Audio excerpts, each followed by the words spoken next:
Good morning, pop culture. We are live. It is Wednesday, October the 10th, 2018. It's 7:51 a.m., and it's time to get started. So last night's High Council was a little short, so today I'm going to elaborate on a few things that I didn't get to cover, as well as a myriad of other topics. We got tons of stuff to talk about. DC's Batwoman, James Gunn's bullshit. There's more Sony Spider-Man movies that may or may not feature Spider-Man. So the list goes on and on. So get yourself to work, get yourself somewhere safe, because it's time for Good Morning Pop Culture, and I got a lot of shit to talk about. So good morning to everyone that's here in the chat. We have a ton of people here already. So before we start anything this morning, I would just like to give a very, very special shout out. Well, he's not here yet, so I'll wait to give that person a shout out. But once I see their name, they get a very big shout out. But folks, I'm excited for today. I'm excited for tonight, because what tonight is, it's our first Twilight Zone episode here on the channel. Now, if you're a patron, you were privy to the whole roundtable discussion earlier in the week. But now, if you're just one of our fans here on YouTube, which we still love you just the same, here's the list of the Twilight Zone episodes that we're doing tonight. So what do we mean by tonight? We're doing a 10-episode watch party here on the channel at around 8:30 p.m. Eastern Standard Time. So what are the episodes? Well, take a look at your screen. And if you're listening to the audio version of this show, well, let me read it for you. So these are in order. We don't have a time because take a minute in between to talk about them, but this is the exact list, the exact order that we're going for tonight. So first off, we have The Monsters Are Due on Maple Street, Time Enough at Last, The Living Doll, Odyssey of Flight 33, Long Live Walter Jameson, Back There, Nick of Time, Will the Real Martian Please Stand Up? And I actually forgot to put one on the list, so I have to fix it. Nightmare at 20,000 Feet is our closer for the evening. So don't worry if you think, oh man, they missed the best episode with Shatner. No, we got the other one on here, and the other one will be, on the list after I revise it. But this is tonight. The Twilight Zone is it my favorite TV show? If you don't count It's Always Sunny in Philadelphia or Miami Vice, The Twilight Zone is my favorite TV show of all time. It's the most important TV show of all time because it's so relevant. It's science fiction that's so topical. And in today's world, it's scary that a show from over almost 60 years ago really got the modern era correctly. No other science fiction shows have gotten that correct. Because why? Well, the Twilight Zone talks about the human condition and racism and all these other things wrapped up in a sci-fi allegory. And Serling and Buck Houghton and many of the other people involved with the show were ahead of their time. And so tonight, we're going to take a trip into the fifth dimension, and we're going to sit down and we're going to enjoy the Twilight Zone. So please, join us. These episodes are all available on Hulu. They're all available on Netflix. So if you need a way to watch them, well, you already do. If you can watch this show here, well, you can find a way to stream it legally from Hulu or Netflix. And it's going to be a lot of fun. We're going to be giving you some insight. We're going to be talking about the shows, the episodes, how we feel about them. We're also going to be talking a lot about our 4th of July Twilight Zone marathons that we used to watch on Sci-Fi Network. Now, if you're a patron and you want to get involved in the Twilight Zone discussion, well, this Sunday night, we have our Patreon Hangout Twilight Zone discussion. So 5 patrons are going to bring their favorite episodes, and we're going to discuss the Twilight Zone with you guys. So be prepared for that. It's going to be a lot of fun. All I ask is that patrons out there, you do not double dip, because we will not watch the same episode twice. So if your favorite episode's on this list, well, you get to watch it a little early. If not, well, bring it to us on Sunday. But there we go, folks. This is tonight's entertainment. Each Wednesday, we bring you a new, fun, horror-themed event. Last week, we did our movie curses. Tonight's this. Next week, well, you just have to wait and find out, even though we already told you. But with the Twilight Zone out of the way, let's take a quick look at Stealing Solo, a Captain's Parody. Why? Because one of the perks is inspired by the Twilight Zone anthology, which is my own little homage to the Twilight Zone, EC Comics, all kinds of stuff like that. So Stealing Solo currently sits at $36,214 with 902 backers. Well, my new goal is to get 98 more backers so we can hit 1,000 books shipped. That'll be a great record, a great track run. So if you guys haven't picked up your copy, I know some people are saying, I'm waiting to get paid, I'm waiting for this. awesome. No rush. But just to let you know, you have 11 days left. And once it's gone, it's gone. So thank you to all 902 of you so far. Hopefully we find another 92 more of you to make it a nice, even round number, because I like things that are round, specifically numbers. So thank you to everyone out there who has backed it. Superfan Adam Shawhan with your 47 back. I told you guys he has a lending library of stealing solo books, and that's great. So if you need a friend, go make a friend. He's a great dude, and you'll get to read the comic and the twist ending that you never saw coming. But if we do hit that lofty goal, you guys get Anthology recolored for free. And if you like the Twilight Zone, you like your twist endings, your political intrigue, all that stuff wrapped into a nice package, that's what Anthology is. And down the road, we'll do more stories, because I always like to channel my inner Rod Serling. He worked here in Cincinnati. Well, I broadcast from Cincinnati. He's my, if there's a spirit animal for me to have, it would be Rod Serling. The only difference is I don't smoke and my eyebrows aren't that bushy. But we are so close to the 200th viewer to start this morning's topic. So if you're out there right now, all 188 of you, hit that like button, hit the thumbs up button, because you know what? It's been working. I've been saying, guys, could you hit the thumbs up button for me? And a lot of people have, and we've been able to be more searchable. The video numbers have gone up, and I've been working behind the scenes on the next big magnum opus from World Class Bullshitters. I don't want to tell you the title because I don't want somebody else to take it, but it's very, very important. It covers everything that you love about this channel, all into a nice, concise package. It may not be that concise. It may be 20, 30 minutes long at the end of the day. Who knows? But it's all about quality, not runtime.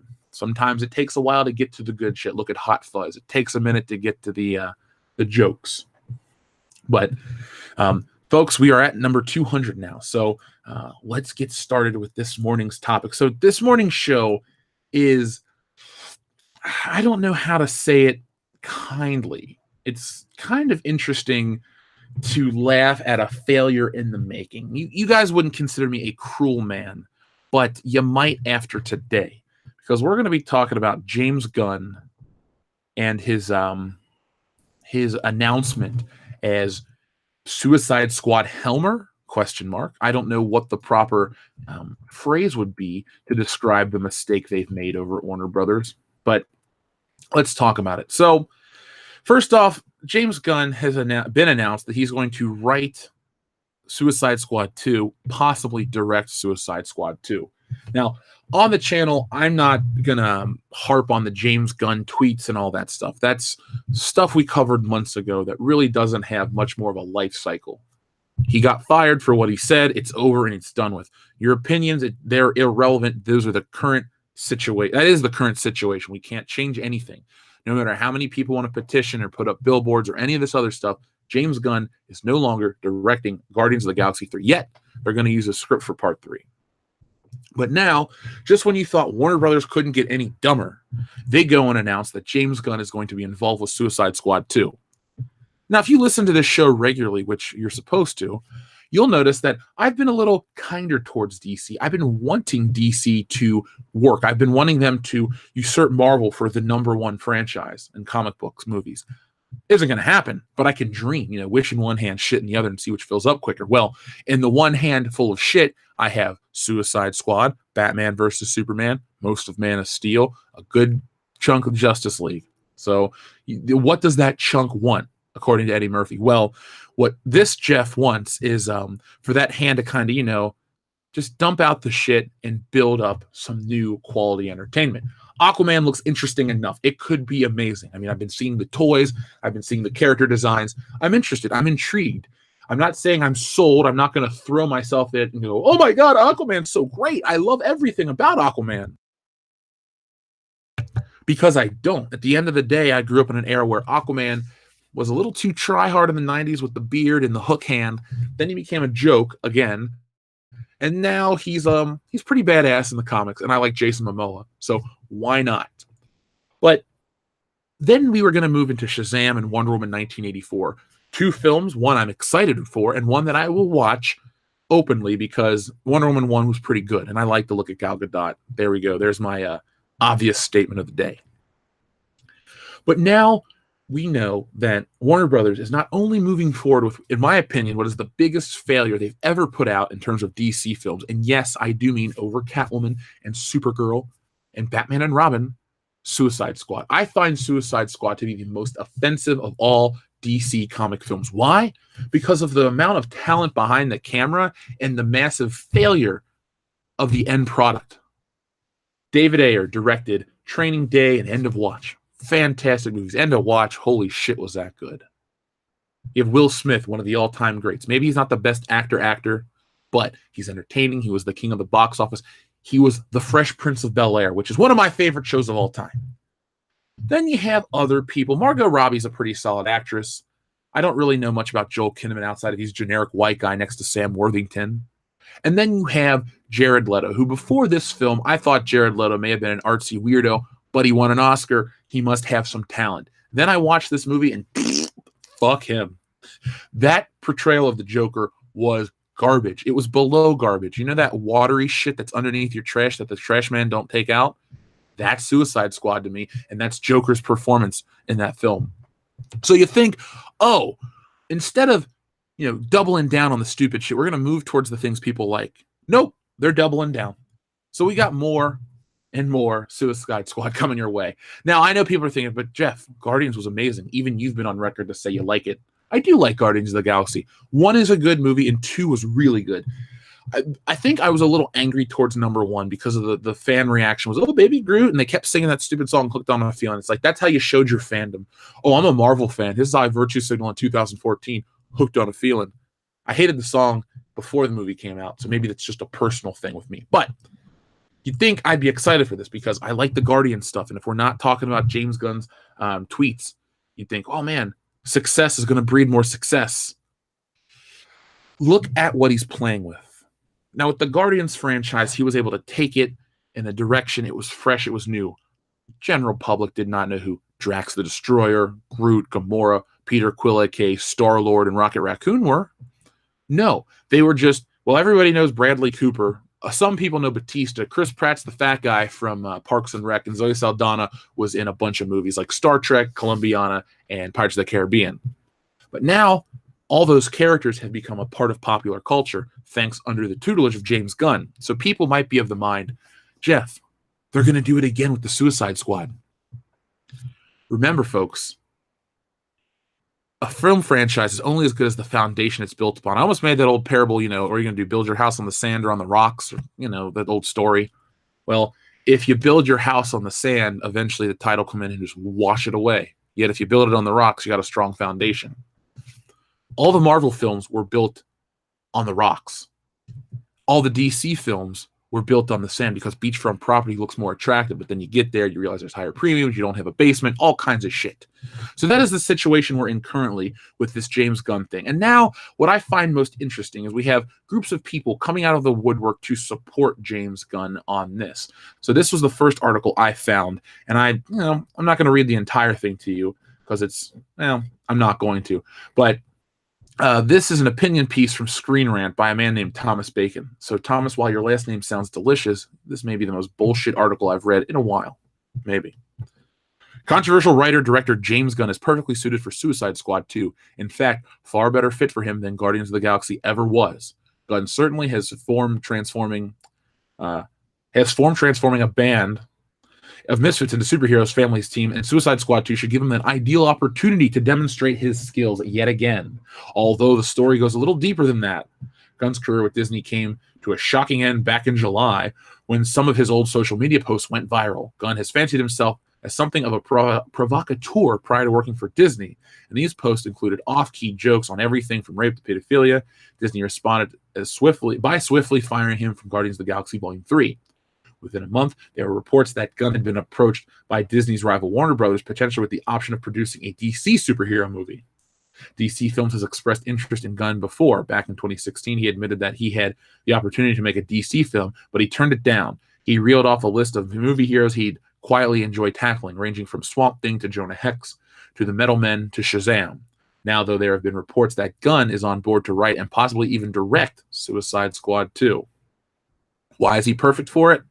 It's not hard to see what Warner Brothers wants James Gunn on board for. He's a writer and director with a proven history of turning even the most unlikely franchises into box office hits. Back when Marvel Studios first announced Guardians of the Galaxy, everybody assumed that would be their first misstep. The Guardians had a low profile even among comic book fans, and their members including a walking tree and a talking raccoon. A series of tremendously effective trailers immediately changed that, and the movie grossed $773 million worldwide. Now, not bad for a bunch of assholes. Ironically, David Ayer's Suicide Squad suffered as a result of Guardians of the Galaxy's success. Warner Brothers attempted to make their dark movie fit Gunn's tone, with the trailers showing a strong Guardians of the Galaxy vibe. Viewers responded well to the trailers, and as a result, there are reports that Warner Brothers lost faith in Ayer's approach, attempting to make the franchise as Guardians-like as possible. The result was a strange hybrid of a finished product, critically panned, which nevertheless managed to gross $747 million worldwide at the box office. A sequel was always on the cards, but nobody was quite sure who would make it work. So why not bring in the man who made Guardians of the Galaxy work in the first place? Now, based off of this so far, the logic is there. I get where they're coming from. Team of heroes that most people don't know, or villains in the case of Suicide Squad. Let's copy the thing that works. I get it. I understand where they're coming from. But again, what I'm trying to make the point is DC didn't start out right. They didn't start out blank with Suicide Squad 2 or Suicide Squad. You see, they built off of the DCEU, which was too try-hard like a Zack Snyder film. Zack Snyder was the granddaddy of the DCEU. And given so many opportunities to mess it up. And I don't want to sound too down on him right now because we're having a fun morning, but it didn't work. So they need to take into account that there's another one. It's funny to me how the narrative has switched to a degree. I'm not saying that, how do I want to phrase this properly? Put this out a few months ago, and these writers would have shit on this. Now that somebody from Marvel's involved, they're really excited. I get where they're coming from, where they want to say, oh, hey, guys, Guardians work, this will work. But I don't think that's the case. First off, look at the actors involved with the Suicide Squad film. Jai Courtney. If you don't know who Jai Courtney is, welcome to the club. Now, I do. He was in Terminator. He was in this.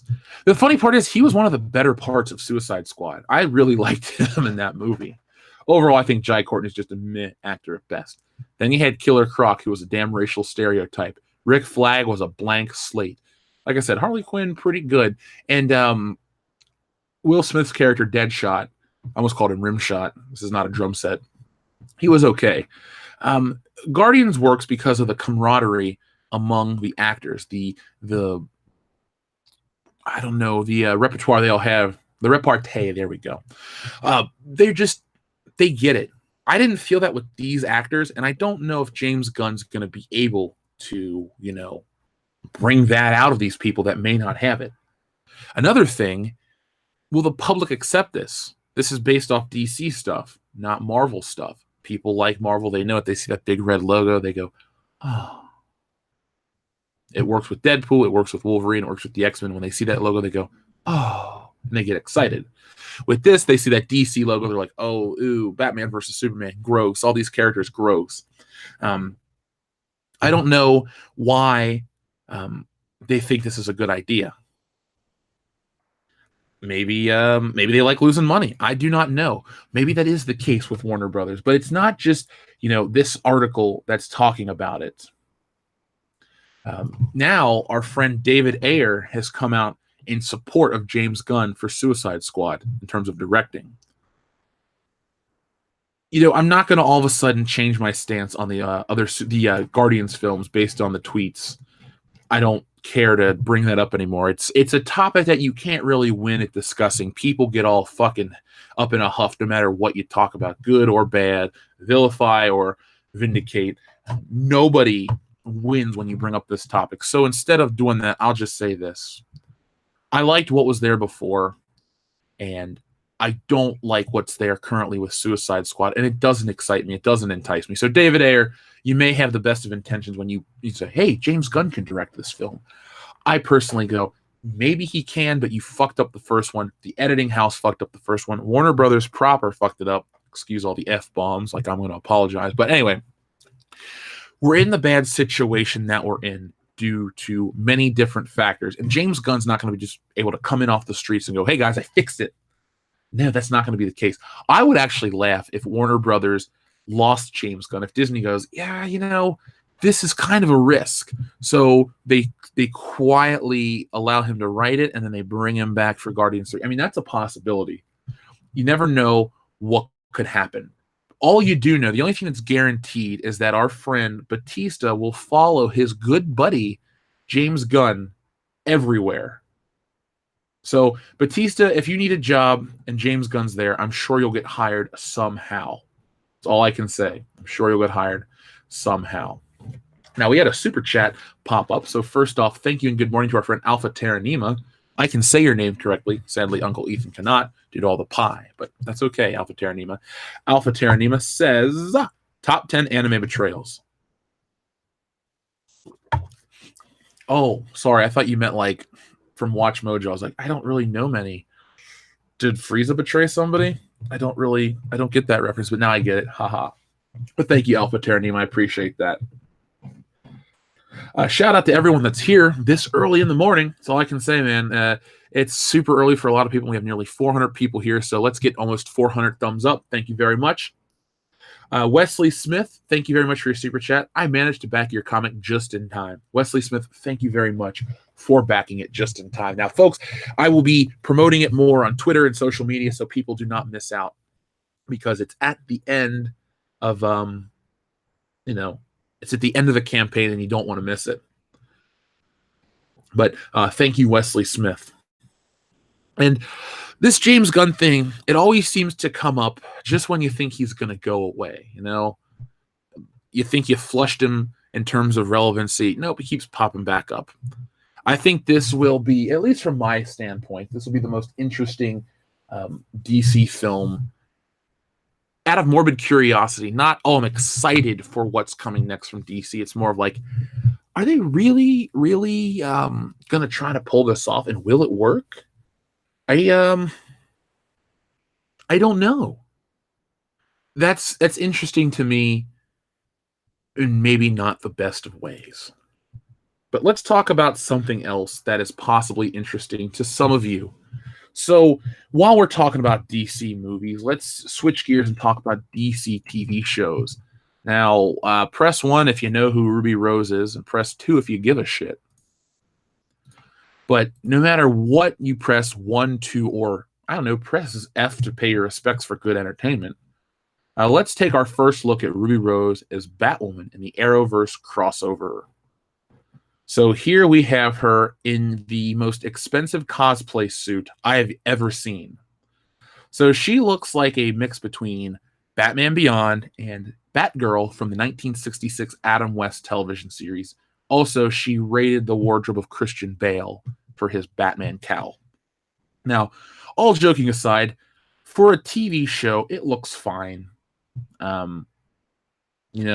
Anatomy-wise, she looks like a comic book drawing. The cape is a little dumb, but I don't expect to see her do very much. She'll do a couple kicks and punches and make a couple quips here and there.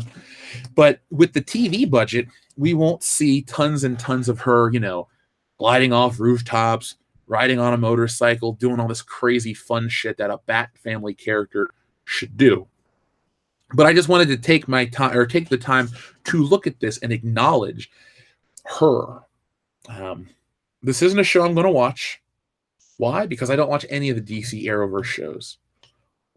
It's not a show that I'm going to sit and pick apart or be passionate about, because I don't care about Batwoman. Was it Cassandra Cain's her name? I don't care about the character, much like many of you don't care about it. I'm not going to get on the anti-SJW bandwagon to rip this show apart, because this show looks kind of dumb from just a basics TV standpoint.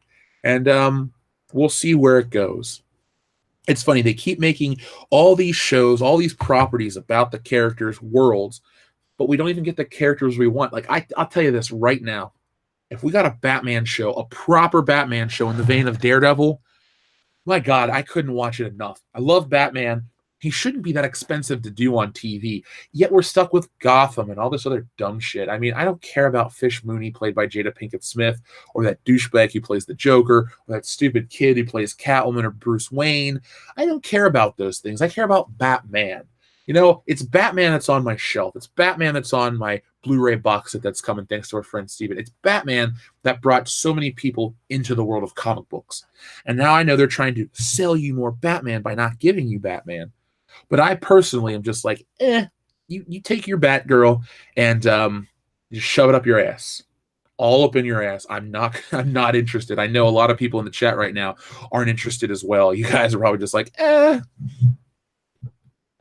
Now we had a super chat from our friend Count Falconer, cool name. Wish George Miller making Kirby's New God film. Oh my God, that. And hold on, Skydiver, I'm gonna get you back. I just saw your other one. So Count Falconer, Captain Falconer. Either way, I like your name. George Miller making a Jack Kirby's New Gods film. That would have been awesome. But we're stuck with Ava DuVernay because of reasons. Because A Wrinkle in Time was so groundbreaking in terms of box office success, and it changed the world. It's so important that we had to have Captain Marvel talk down to us about, white people killed this. White men killed this movie. Fuck off, Brie Larson. You don't know shit. Now, George Miller would have been an excellent choice. George Miller was geared up to direct a Justice League film. Justice League, it had a name. I don't remember the name off the top of my head. But the film was cast. They were going to shoot it in Australia, and they went home for Christmas, and then they never went back because the movie had been canceled in the meantime. I think Armie Hammer was going to play Batman.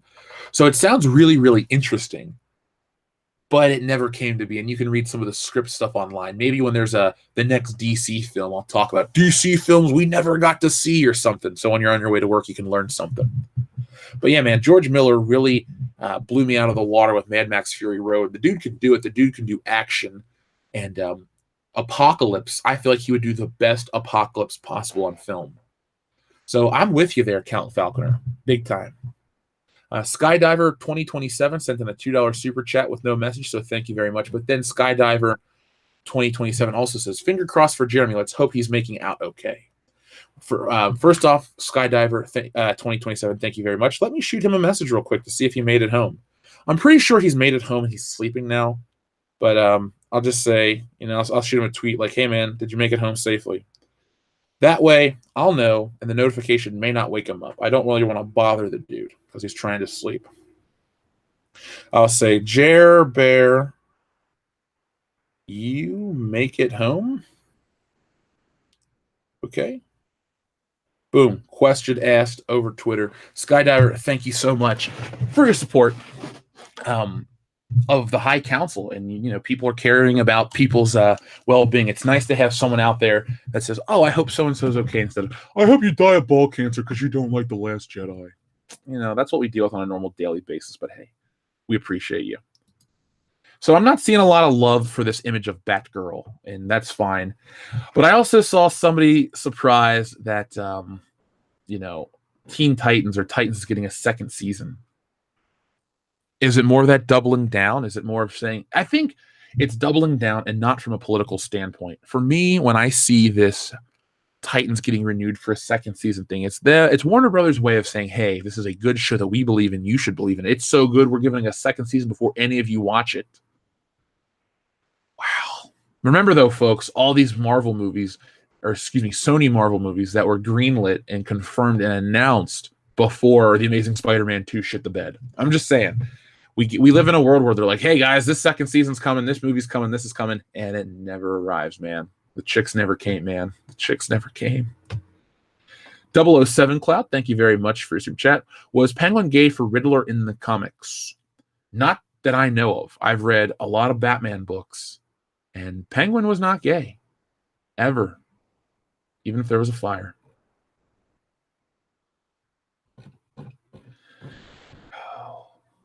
Man, it's just hilarious to see how many people are so angry with this stuff right now. And it's nice to see how many people are praying for Jeremy. We got a lot of good people that listen to this show. So shout out to all you out there. Now, let's bring it up. Let's bring it over to the competition of our good friend Warner Brothers, a.k.a. Disney, properly the MCU. Or, let me take that back. Marvel is the competition to DC, but we're talking about Sony's Marvel, which is a big, big difference when you talk about terms of quality. Now, I've been bombarded with messages. You should go watch Venom. Did you watch Venom? What are your thoughts on Venom? Well, folks, I have not seen Venom. Right now, currently, I'm not on a Venom boycott. I'm on a, hey, I don't have time to go watch Venom because I got to work on this big Star Wars video and do a couple other things, like comic work. So I haven't had a chance to watch Venom. I know people are like, oh, see it. And probably by the time I see it, the hype will be down and people won't want to click on a video. But, I got to do what I got to do for the greater good. Now, Venom was released by Sony. It's made almost $100 million worldwide, so it's not a failure in terms of box office, and that's all these people care about. So Avi Arad walking around with the biggest movie boner ever. I did it again. He's thinking it's fucking 2004 all over. But that's not the case. So Sony's Craven movie may include Spider-Man, will adapt Last Hunt's story. So I'm going to read you this, and I'm going to tell you why this is fundamentally broken and why I'm angry.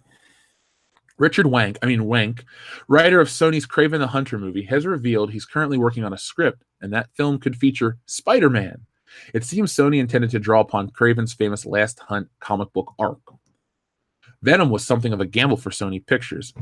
Could their Spider-Man spinoff possibly work? Oh, God.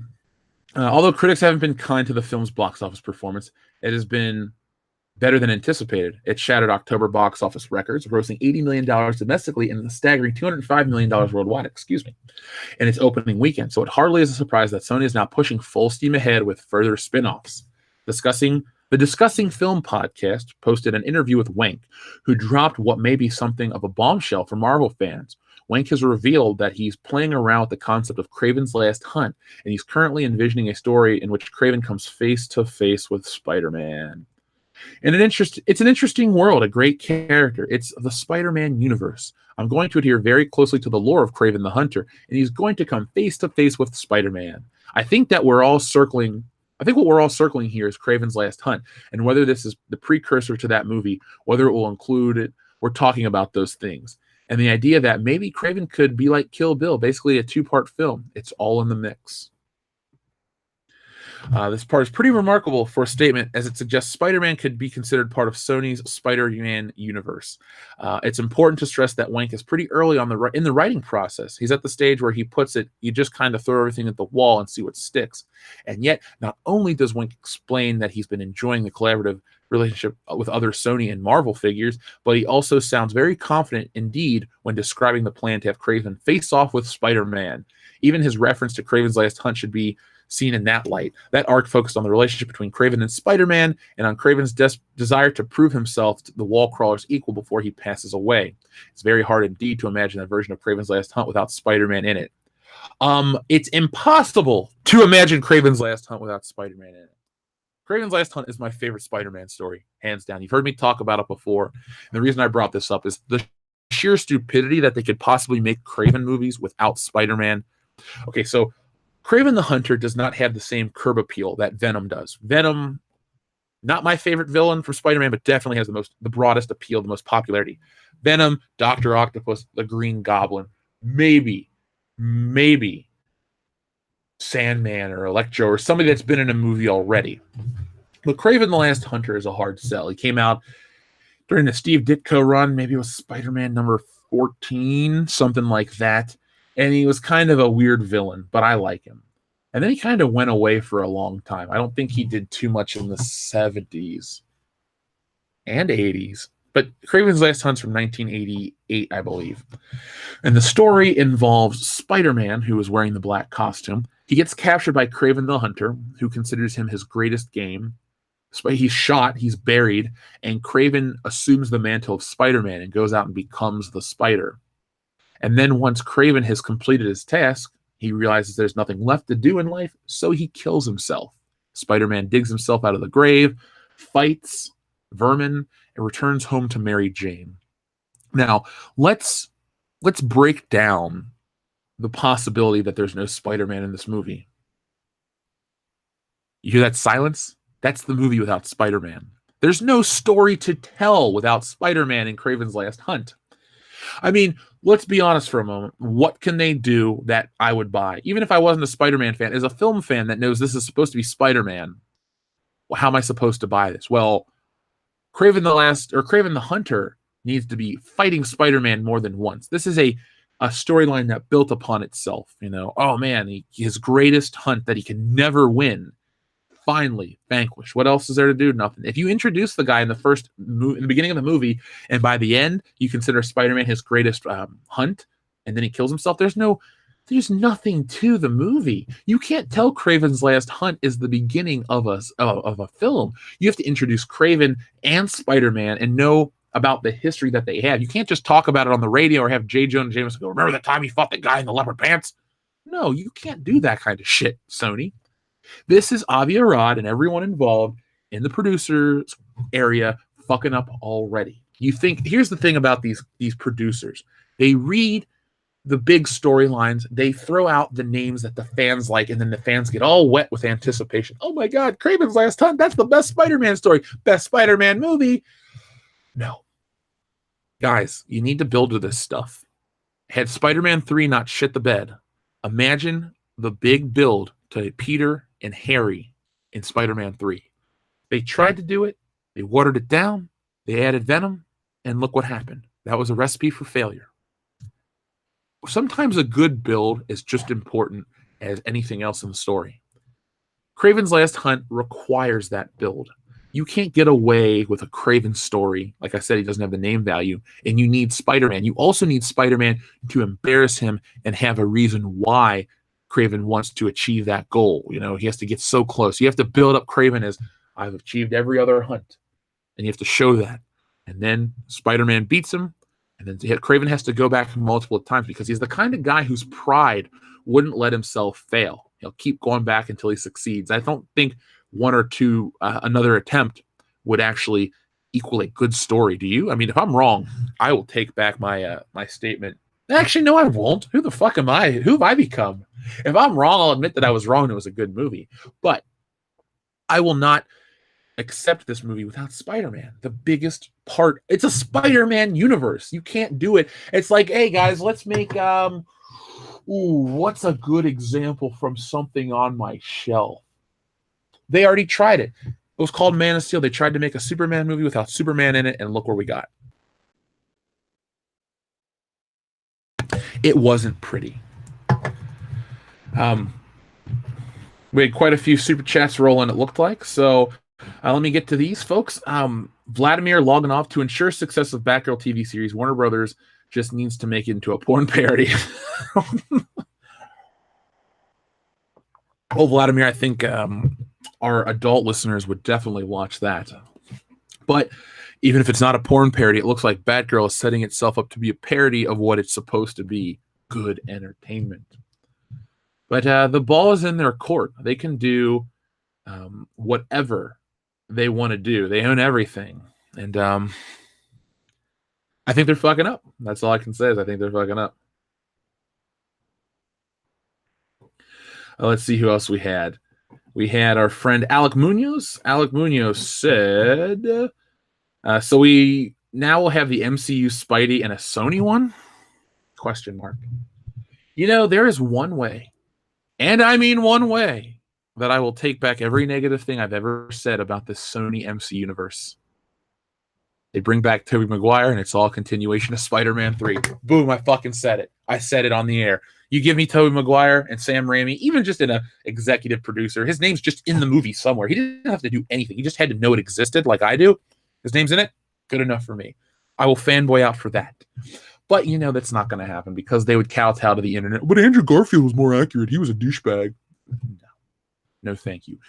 That's the only way I'll buy two Spider-Mans. I don't buy into this Spider-Verse bullshit. I don't buy into Miles Morales or Spider-Gwen or Spider-Ham or any of the other dumb characters that have either been around since the 80s or just recently. But Alec, there is a possibility that there could be two Spider-Mans, men, or they could just have Tom Holland bounce between both because, when he's not rolling around in a shitty neighborhood getting sandwiches and making jokes on his phone, he's causing grown Russian men to kill themselves because he's so insufferable. You see how much of the world building they failed to do with Spider-Man? I mean, I'm the guy to come to talk about this shit. Spider-Man is my cup of tea when it comes to comic books. I got more Spider-Man comic books than most people. I mean, I've probably read more Spider-Man comics than everyone here's read just a comic.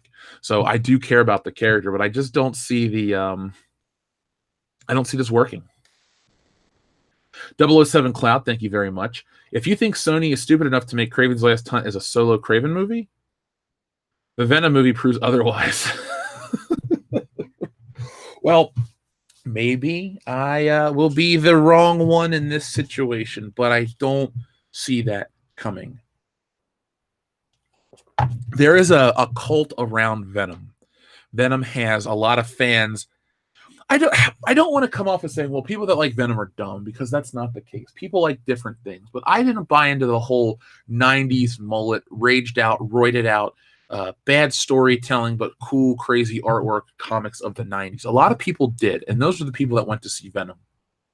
I like traditional stuff. It's funny. I was working on the comic book last night, Stealing Solo, and I was thinking to myself about art styles, because when you're drawing, you think about things. And I was thinking about, my inspirations and stuff like that. And I was thinking about Ethan, and I thought, Ethan said he's inspired by a guy named Brian Boland.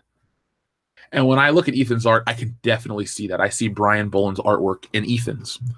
And then I thought to myself, will anybody see any of my inspirations in my art? And I thought, probably not yet, because I'm not trying to draw faces like this guy, but definitely in the inking and the clean style, like a John Romita Sr. That is what I go to. I like the simplicity, and I like the cleanliness, but I also like the realistic proportions. And basically, it's a real-looking world, but I don't over-render the inks. And I was thinking about all of these things, and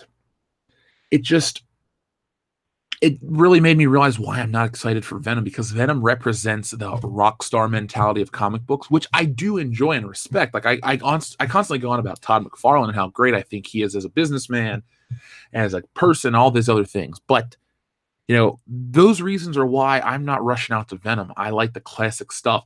A Doc Ock movie, I wouldn't even be sold on. I just want more Spider-Man with these great iconic characters. Is it too much to ask for? I guess so, in the modern era. That's all I can say.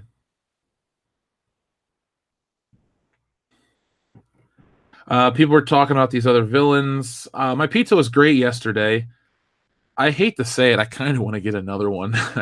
It was kind of greasy and kind of good, and I really needed that in my life yesterday. I have no shame or regrets like that stupid Snickers commercial. But if people are talking about a Tombstone film, yeah, Ving Rhames would be a great choice. I would love to see, for my money, and maybe this wouldn't have the same curb appeal that Venom or Kraven the Hunter would have. Why not have Spider-Man do fight the enforcers or mob bosses, crossover with the Punisher, build up the underbelly of New York City, have Daredevil show up, Spider-Man's mentor shouldn't be Iron Man. It should be Daredevil. Because they're both out there fighting the good fight, but Daredevil is maybe Tony's on the intellectual level that Peter is, but I think Daredevil has the real world experience. Tony doesn't live in the real world. He lives in a world of fast cars, faster women, billion-dollar deals for breakfast, stuff like that. Daredevil goes home to his apartment. Yeah, he's blind, he can't see it, but at the same time, he goes back to Hell's Kitchen. He deals with people on a daily basis. I think that would be much more interesting and help your characters face more adversity and be more relatable. Not, hey, I'm pie in the sky, super happy. Oh, I got a problem. Here's a new robotic suit because a billionaire backed me because he found a YouTube video. Chano Cyber 9 Avila says, if Simmons comes back as J. Jonah Jameson, I'm sold. So am I. I will be very excited. The idea that J.K. Simmons could come back and play J. Jonah Jameson has really elevated my spirit. So for the rest of the day, I'm not going to be upset or angered about Spider-Man. To be honest, I wasn't really upset. I was more annoyed that this is a discussion we're having. See, folks, the real world is based on one thing in terms of entertainment: money. If it makes money, people are going to see it. Like Mark Hamill said, it doesn't matter if it's good, it matters if it makes money. So Mark Hamill, you were so right. Mark Hamill We'll talk about him in a little bit in the Carrie Fisher Hollywood Walk of Fame star. But Mark Hamill got it right. He told us, he warned us, like Jack Nicholson said. I warned him. Well, Mark warned us about all of this shit. So Sony made a bunch of money with them, and now we're going to get more shit Marvel movies. So if you want to place blame, if blame needs to be placed, you can place it on the people that made the movie and the greed of Sony. That's all I can say. So, well, we finally passed the 400 viewer mark. So welcome into everybody. Welcome to Good Morning Pop Culture. It's another beautiful day here. It's as beautiful of a day as you can get here in Cincinnati. It's a very average day at best. That's all I can say. 007 Cloud, thank you very much for your super chat. I'm a fan of Venom, but I refuse to see the movie since his and Carnage's look depend on Spidey to have worn the Venom symbiote first. Just feels hollow. 007 Cloud, again, I feel like you and I are echoing the same sentiment. I won't buy into it without the proper Spider-Man has the suit, gets the look, all this other shit, gets the powers. I don't know. I do know why they're doing it, but it does feel hollow to me too, man. It does feel hollow to me too. I love how everyone's like, don't do the pizza, not again, not again. I didn't say I'm going to do it. I said I'd like to do it. There's a lot of things I'd like to do today. I'd like to stop working on stuff and just drink a case of beer and watch Halloween. I almost said Halloween 4. I watched that when I was working yesterday. I don't know why I like horror movies so much when shit like Halloween 4 exists. You know, quick side tangent. I joined all these Facebook groups about Michael Myers and Halloween movies, and I am so tired. These people have the same tired memes. They keep posting about Halloween 3 sucks because it doesn't have Michael Myers, yet the Rob Zombie ones are really underrated. I'm like, you are an idiot. Like, I don't say this shit because, I'm trying to be polite and respectful, but in the back of my mind, I'm thinking to myself, my God, person, Halloween 5 is shit. Don't you dare tell me you think it's quality. It's got a stupid mask, a stupid plot. Danielle Harris is a child actor. She's pretty good at what she does. But overall, psychic abilities with Michael Myers? Come on, this is Friday the 13th level shit. This is supposed to be Halloween. Respectable. We praise John Carpenter on this channel. That man's name is so lucky to not be associated with Halloween's 4, 5, 6, 7, 8, 9, and 10. This new one is the 11th movie, technically. And now he's back involved. So I can trust and have faith in the brand. But man, fuck Halloween 4. Stupid movie. That's all I can say. Next. Chano Cyber9 Avila says Blade versus Morbius would be cool like in the cartoon. Would be amazing. You don't have to have Spider-Man in that movie. But do you think they'll do it properly? And do you think they'll have Wesley Snipes? If it's Wesley Snipes versus Jared Leto's Morbius, I'll buy it in a heartbeat. I like Wesley Snipes. You're basically selling me another Blade flick. But I really don't want to watch Jared Leto run around in white makeup going, ooh, I almost said I'm a zombie. I'm a vampire. Has anyone seen Vampire's Kiss with Nicolas Cage? I mean, the movie ends with, I'm a vampire. He's running down the street acting like a tool. That, to me, is great acting. And I'm being completely sarcastic when I say that. But Chano Cyber9 Avila, I'd be down for that idea. Our friend 007 Cloud, thank you very much again. Spidey Netflix TV show would be great. Street level crime fighting and interacting with other Netflix Marvel heroes. Yes, that is what I want. That is my dream. And it doesn't need to be as dark as Daredevil, but it doesn't need to be as preachy as Jessica Jones or Luke Cage. It should be a nice, normal show. It could be one, as violent as Stranger Things is. How's that? Kids like Stranger Things. They make action figures. You're thinking, but Stranger Things isn't for kids. It's for kids of the 80s. I get it, but kids do watch the show. I've seen little kids dress up as 11. I've also seen kids dress up as Pennywise the Clown, but that's a different story.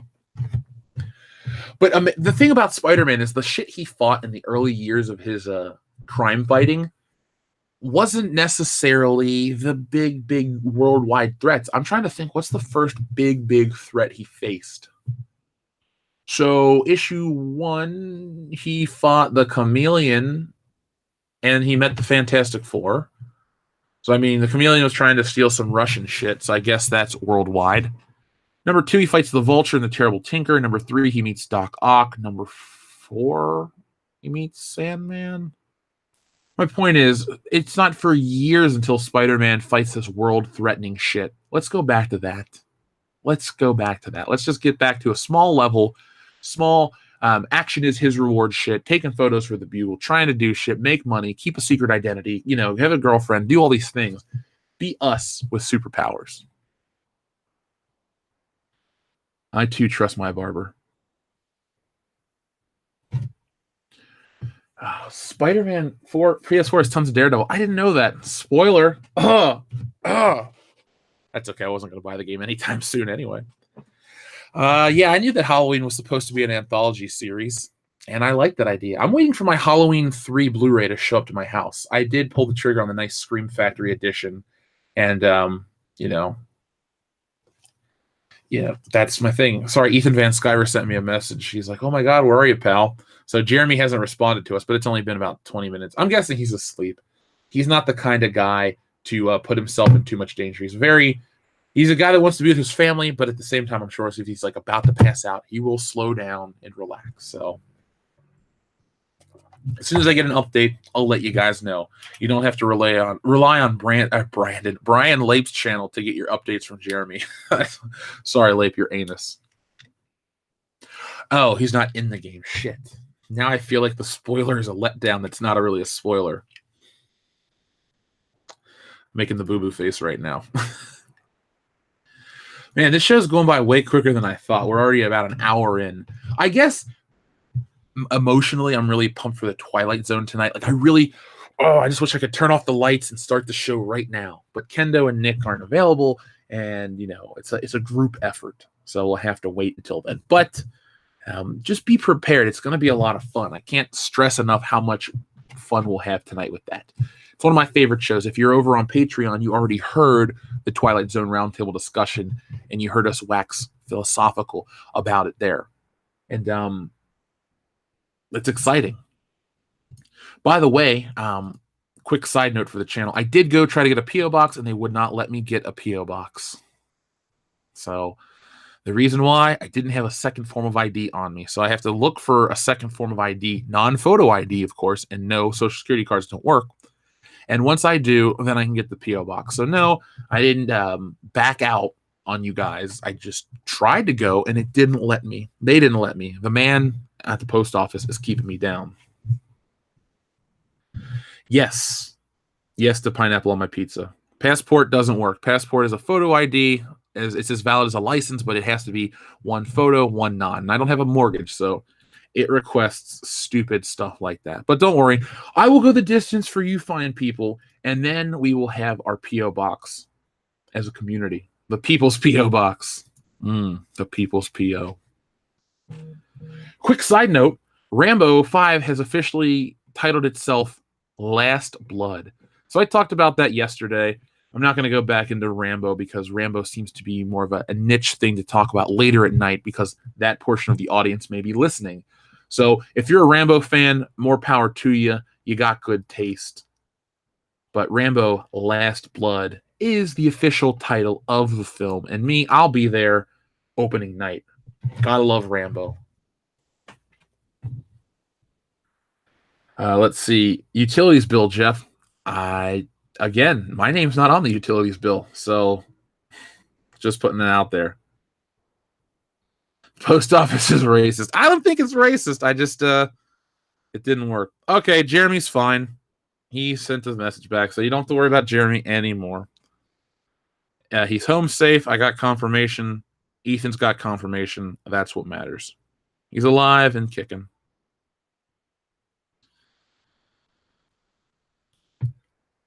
So, First Blood is such a great movie. It is. Action movies of the 80s are a lot of fun.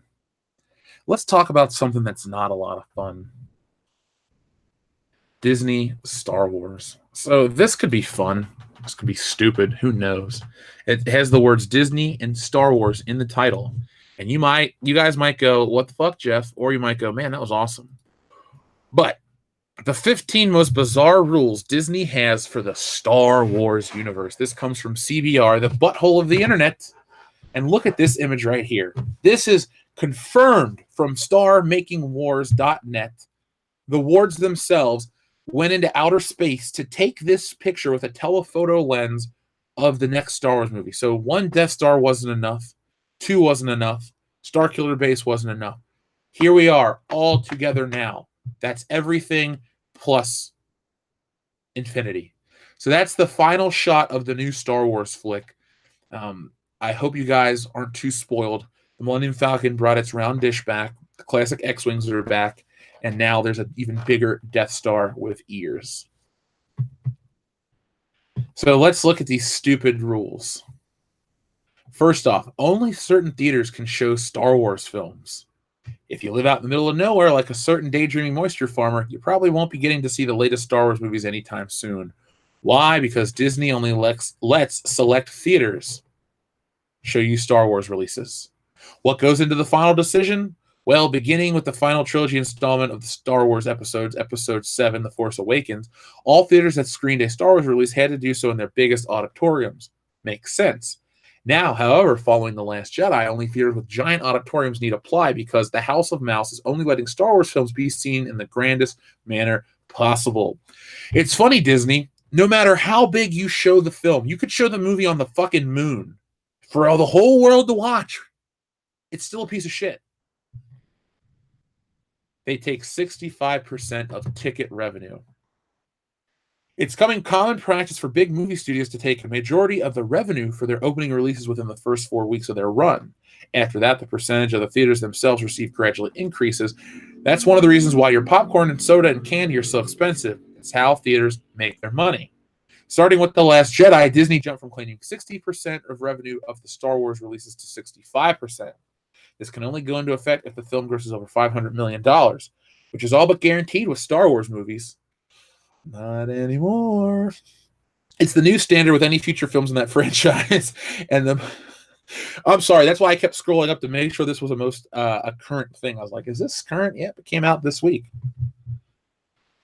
Star Wars movies must be streamed on their service. For the past several years, Disney has been on amicable terms with Netflix and Hulu, giving them access to their streaming service, giving access to stream their live action and animated movies. That comes to an end next year when Disney creates its own streaming service and pulls the plug on all the content featured in services that can now be considered rivals.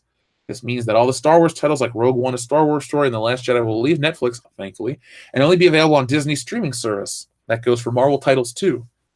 And it only wants family-friendly material. However, anything rated R would stay on Netflix, which, let's face it, isn't going to be a Star Wars film. I don't know if they're desperate enough. Star Wars films can't conflict with MCU releases. Beginning roughly 10 years ago, Disney has been expanding the Marvel Cinematic Universe at a pace of leaps and bounds, with new MCU releases happening just about every other summer. Since each Marvel character introduces almost inevitably gets its own trilogy of films, there's a lot of Marvel superhero competition at the box office. What Disney doesn't want to do is shoot itself in the foot by pitting one of its Marvel superhero movies against one of its Star Wars films. Marvel films are slated to come out until at least 2020, and thus any Star Wars film released between now and then should be carefully situated amidst the continuous stream of Marvel franchises. Excuse that stutter. The reason it was there is because Solo. Look at Solo. It came out, and there's just so many reasons why that movie flopped. It's so funny how Disney has all these rules in place yet they're fucking up. I mean, if we go back and we look at the one about them taking 65% of the cut, I don't think they're going to be able to pull that with Episode 9. Like I said earlier, guys, Disney has lost its biggest bargaining chip. The Last Jedi has hurt the fans. It hurt theaters. It didn't have the repeat customers. And I don't think certain theater chains are going to buy into that garbage. Could you imagine if every theater chain band together and said, look, we're not going to take Star Wars for those on those terms? And then Marvel's like, well, we're not going to give you our movies. Well, then the theater goes, if we don't show them, you're going to lose this amount of money. You see, the theaters hold just as much power, but they're afraid to be ballsy about it. Because you think, well, then this chain will take it and then undermine them. But no, if they all band together, ironclad contracts, they could be like, fuck you, Disney. They can never be rated R. Disney has always presented itself as accessible, family-friendly company that wants the largest demographic possible to be able to see its films. Because of that, you probably won't see an R-rated Star Wars film anytime soon. This isn't exactly surprising news, as the original creator of Star Wars, George Lucas, said that the films were always made for children. No. The tropes of good versus evil, light versus dark, and the concept of the hero's journey contains themes that children can respond to and gain principles from. For any other content that's rated R, such as Marvel's Deadpool, Disney has other production companies. Yeah, but it's funny. You'll say you won't put out an R-rated Star Wars flick, but you'll put a Star Wars film about fucking robots and all this other weird shit and let your writers... It was funny. For Star Wars not being a children's franchise, or being a children's franchise, you have a really angry, unhinged writer that, shouldn't be on the internet because he's kind of dangerous. Actors are sworn to secrecy. We know that. New Star Wars movies must be released annually, or anally, as I like to say. The expanded universe is never considered canon. Star Wars films must tie into other media. Oh, yay, look, Resistance. By the way, Resistance is getting oddly positive scores. And I've noticed that a lot of websites that aren't Star Wars movie websites are coming out of the woodwork to praise Star Wars Resistance. It's almost like people associated with the Force.net and rebelscum.com have to say positive things to save themselves. See, there is a difference between the shills like the John Campios and Kevin Smiths of the world. Then there's the people like the Rebel Scums and the Force Awakens or the Force.net people who, if Star Wars dies, their websites and their businesses die because they've built, we're the number one Star Wars fan site. Well, guess what? If there's no Star Wars to be fans of, you're going to go out of business. So of course they're going to try to cover their own asses. All Star Wars comics must be released through Marvel. Duh, we knew that one. Anthology movies must stand alone from other episodes. Yeah, because nobody wants to be associated with goddamn Solo. No single person will oversee creative choices. What about Kathleen Kennedy? I mean, she's made a bunch of creative choices, all bad, but she's made them. Each new director must work with Disney creative team. Ugh. This thing right here in the sweater is the reason why Star Wars is fucking dead. This idiot too. These other assholes. Fuck them all. Force Friday is the annual launch day for new merch. Well, I don't think this person who wrote this article is very up to date with the situation of Star Wars merchandise, but let's see what they have to say.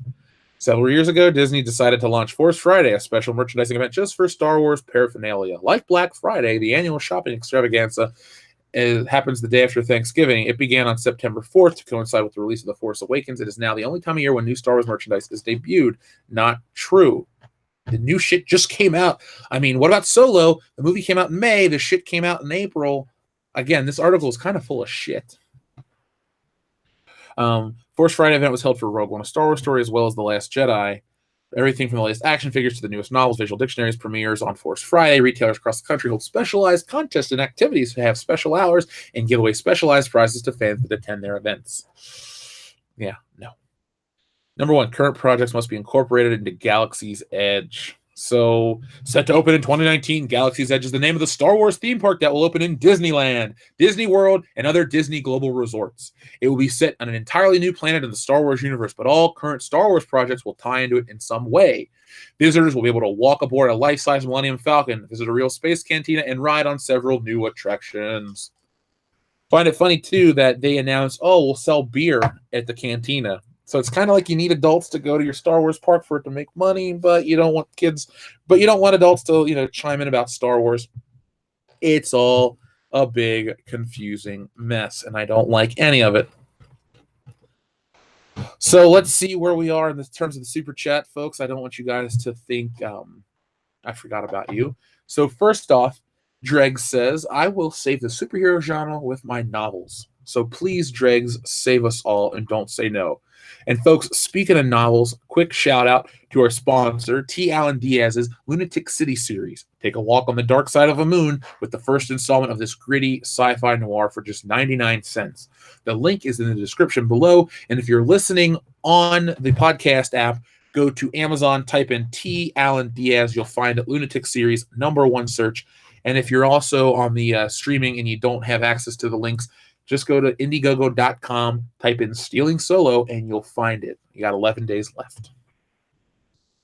Also, our friend Opinionated Junkie says, you mean how Disney will kill the superhero genre? Yeah, Disney will kill the superhero genre eventually, but I think Sony and Warner Brothers are going to do it first with their stupidity. You see, they're going to start to flood the market with crap. They're going to get people are going to go, hey, man, I really like the Avengers. Yeah, superhero movies are great. Yeah, are they? Did you see Suicide Squad 2? Did you see this? Did you see that? And then, what if, just let's play hypothetical bullshit for a moment. What if Suicide Squad 2 is directed by James Gunn and it's complete muff garbage? And then, Guardians of the Galaxy 3 comes out and people don't realize that there's a new director involved. They've only read that the script is from the same guy. And they go, I hated Suicide Squad 2. I'm not going to go see Guardians 3. And then that movie flops. And the next one hurts. And so on and so on. And then you have the Marvel Cinematic Universe kind of come to a halt. And that is not what anybody wants. I think what we all want is for Captain Marvel to not exist. We jump right into Infinity War Chapter 2. And we just ride off into the sunset, never again to make another film. Let's see. No Ula, a Star Wars story. Chano Cyber9 of US says, screw the rules, we have the money. That is true, we do. I'm so tired of these articles acting like, oh, guys, the fans have no power, just roll over and accept it. No, the fans have all the goddamn power. If nobody went and saw any of these movies and they flopped, they'd be scared. You want Kathleen Kennedy actually gone? You just skip episode 9. That's how you make it go away. You make all these people go away by not supporting the movies. You don't like the idea of a Venom flick? Well, tough shit. It made $200 million in the last 5 days. It's going to be around for quite some time. But, you're tired of Disney Star Wars? Just don't go see it. That's how you make it go away. People aren't buying the toys. It's funny. On the big video I'm talking about, I do mention the merchandise and how after years of an adversarial stance towards the white male collectors that buy your fucking toys, Hasbro has switched gears, be it from their own choices or from the top at Disney. You'll go and look at the stuff that was announced at New York Comic-Con, and it's all stuff that's geared towards original Star Wars collectors. It's Han Solo and Stormtrooper gear. It's Luke Skywalker with an exclusive Stormtrooper head, Princess Leia and Boushh disguise, all these classic characters. They're bringing back Boba Fett, IG-88, Bossk, all these classic characters. Why? Because they want the nostalgia bucks. Because Rey and Rose Tico and General Hux and all these other stupid characters, Captain Phasma, Poe Dameron, Finn, they're not selling shit. That's why I can go to my local Ollie's and still find ones from 3 years ago for $2.99. That is where Disney Star Wars is, and now it's time for them to, time to fix it. Cesaria Japan says, so, no Ula Star Wars story? Wasted opportunity. Is it going to be... Basically, Ula a Star Wars story would be Showgirls in Space, so Spaho Girls, if we can accept that. Spaho Girls, a Star Wars story. I would have lined up day one because it ends with Ula being eaten by the Rancor. It shows the Rancor, her fall into the Rancor pit, and the Rancor eats her, or picks her up and says, you're probably wondering how I got here. And then it just goes back and it tells the whole story. And that's how I met your mother. Crunch, and then she's dead. And that is Ula, a Star Wars story. Rated R for retarded. If you can figure out what video game that's from, you get a shout out as a listener of the day. Opinionated Junkie says, did you see the Aquaman trailer number 2? I have not, Opinionated Junkie. I will watch that after the show, and we'll talk about that later. I'll make sure we talk about that tomorrow night on World Class Bullshitters, the epitome of pop culture. Skydiver 2027, thank you very much. I wonder if The Mandalorian will have a spot at Galaxy's Edge. Probably. They'll probably have that character walking around in costume. You'll get the most accurate cosplay ever because they're going to make it from the exact same molds as the people from that make the costume for the Netflix or the streaming show. If Disney wanted to make some more money, they could go directly into their own cosplay business where they sell you 100% screen accurate suits. Yeah, they cost money, but tons of people are like, you want a Darth Vader? No, they do Darth Vader accurate. You want this Mandalorian costume 100% accurate? You don't have to worry about people online selling you dumb shit piece by piece. Here it is, $4,000, 100% screen accurate. There you go, Disney. Do that. But I'm guessing that, that'll be the case. That'll be the case. Skydiver. It'll be there. That character. I don't know. I think it's going to be the Pedro Pascal guy. That's my guess. I know Ethan thinks it's going to be a woman, the woman DeLorean. And it's funny. Every time he says it, I just think of a woman shaped like a DeLorean with the gull-wing doors as their like eyeball or something. Like, what is that on Family Guy where they have Kit be a racist car or something? Or was that Robot Chicken? All I know is that there's one where Kit is a racist car, and it's hilarious. I love it. Max Rebo Star Wars story. Dreg says WWE is using more older stars and losing ratings weekly. I have been seeing that, Dregs. I watched Australian Super Show.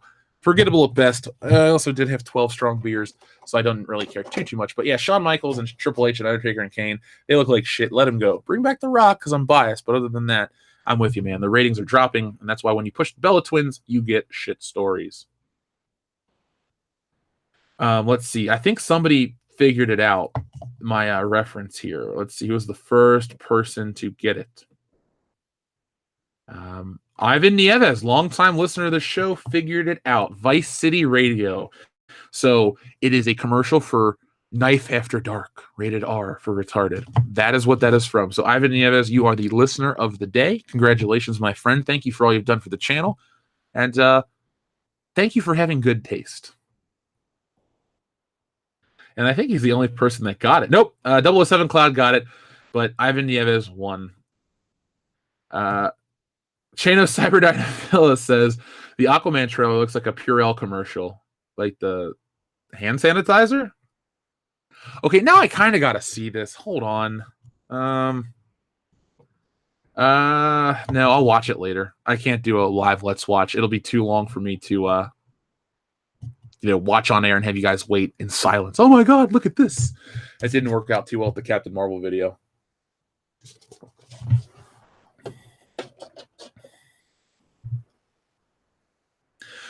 Oh my God, if that's so somebody told me that the latest Spider-Verse trailer has a Christmas song called It's Beginning to Look a lot like Non-Denominational Holiday. Hints of SJW, you damn right.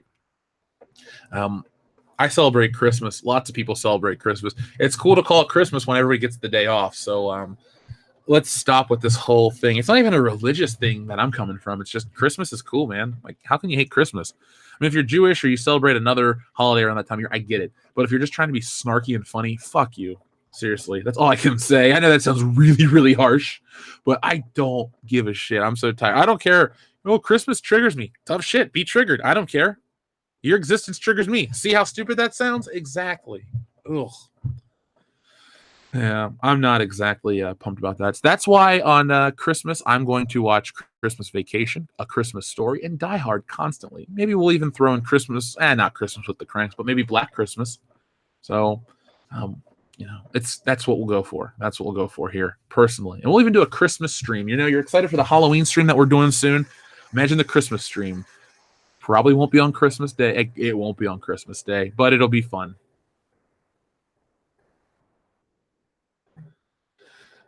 So it looks like a lot of people are, cool with me and my take on that. That's nice. People are trying to mess with me on my phone. Stop messaging me, friends.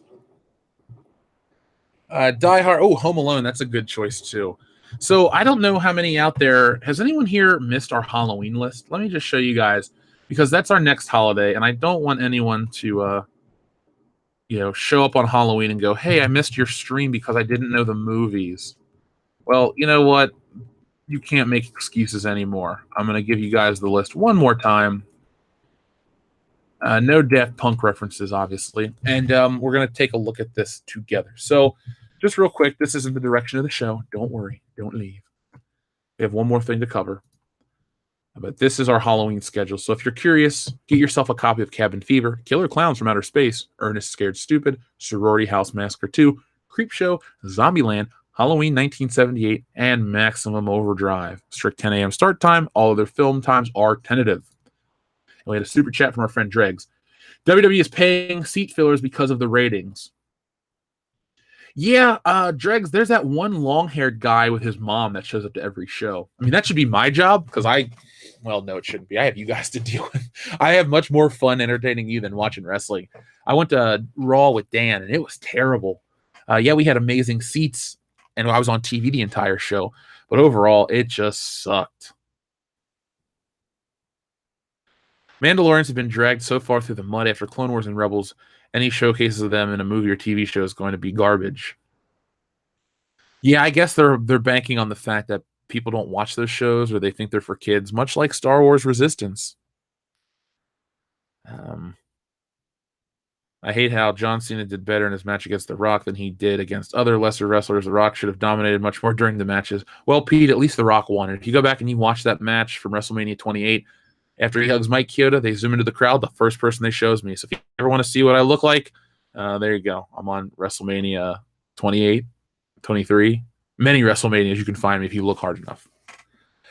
Barbarella Alpha suspending the holidays with world-class bullshitters. Damn right you are. I really wish we had the ability to do a New Year's stream with you, but, I do want to hang out with my best friend. Do you consider Iron Man 3 a Christmas movie? No. Maybe. I don't really like Iron Man 3. Much. I guess Lethal Weapon is a Christmas movie too, but I just don't like Iron Man 3. Sorry. that's a terrible, terrible question. Or a terrible answer to your question. I apologize. Did I bring a Phantom Menace sign to Raw? No, I don't like to carry signs. So we're all cool with this list. Everyone knows the list. I'm excited to share the list with everyone. Real quick, I wanted to talk about Halloween just for a moment. Not the film, but the holiday. So I'm excited. Here's my little Jeff's thoughts. My Axel Foley costume is almost complete. So I told you guys I got some stuff to be Axel Foley for Halloween. So I have my Mumford t-shirt. I got the Adidas shoes. And that was the biggest thing that scared me because I bought them from Amazon. People said they were bootleg. And I was like, oh my God, what if they made bootleg size 15 Adidas shoes? And I got them and they fit and everything's fine. I got my little sweatshirt that he wears that arrived. So now I'm waiting on my Detroit Lions jacket, my watch, and the jeans that I ordered. And I know that will all be good and I'll have my costume. So I only bring this up because I want to know if you guys are dressing up for Halloween or some of your favorite Halloween memories. I try to do one horror-related thing every day in the month of October here on Good Morning Pop Culture to keep the spirits high. Because when we get to November, I'm going to be talking about food every day. Like, guys, I love cranberries, and this is why. Guys, I love stuffing, and this is why. And this is why, blah, blah, blah. And we'll be hungry all hours of the morning. That could be, that's the next thing. But tell me about your Halloween stuff. Dregs, thank you very much for your super chat. Will you ever do a World Class Bullshitters Indie Artist Spotlight on Monday? On a Monday. Down the road, yeah. I need to do some art stuff to promote this comic more. But yeah, I'm not opposed to. I always try to help indie people out. Some people do buy ad space, and that's, we're very transparent. But I don't, I don't promote stuff on the channel that I think is bullshit. Put like that. So when you look at T. Allen Diaz's Lunatic City or, Yakov Merkin's Galaxy Ascendant series or the one about the vampires that don't sparkle, I back those guys because they're talented people. So I do back indie artists already. And, like in Comicsgate, I bought everybody's book. The only one I didn't get was Nasser's because it was done before I had a chance to buy it. But if I ever meet him, I'll buy one from him directly.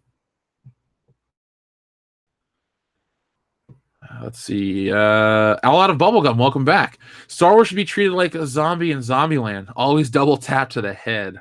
Ooh, I love it. Cardio. That was yesterday for me. Woo.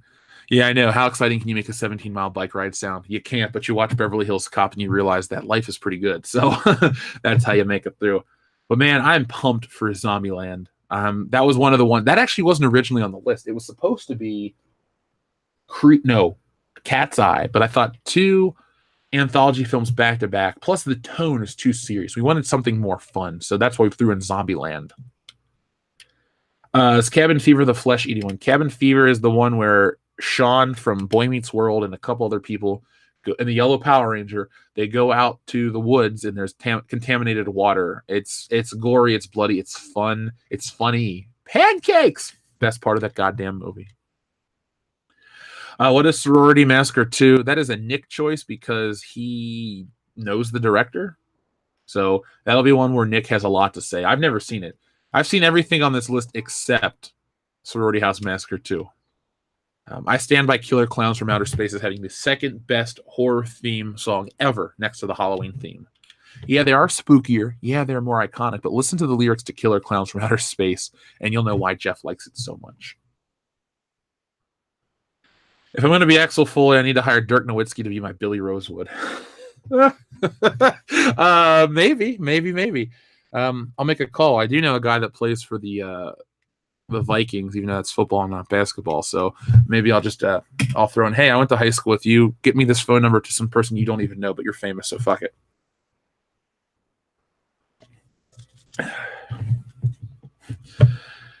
I got kicked out of several casinos last year in Vegas. They hate CSI cosplay.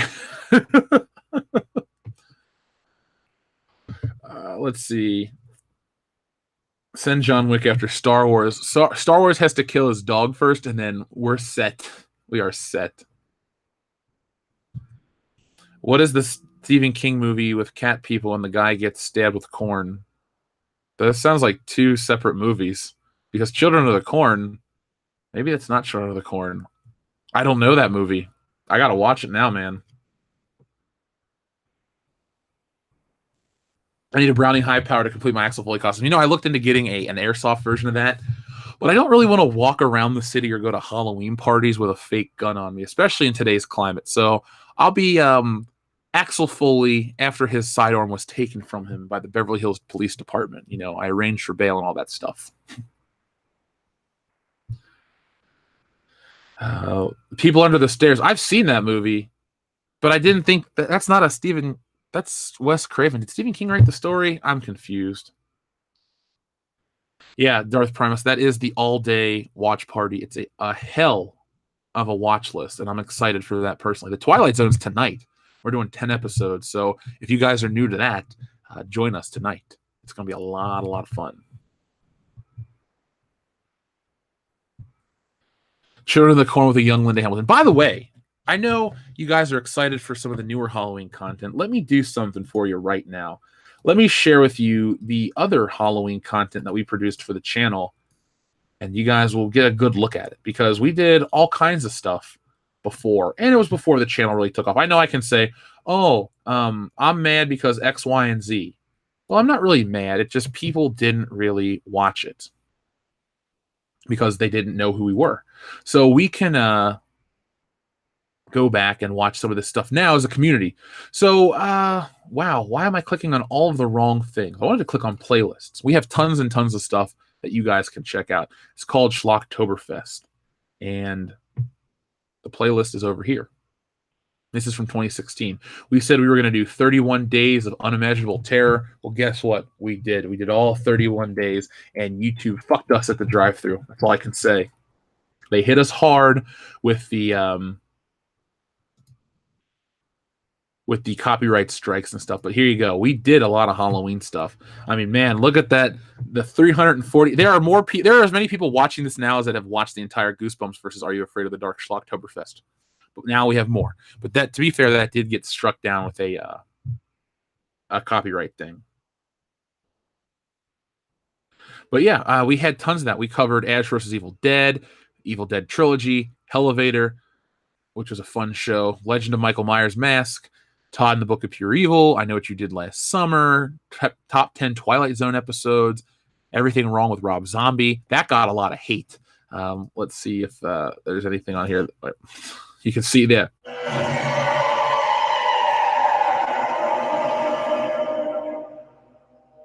Day 9.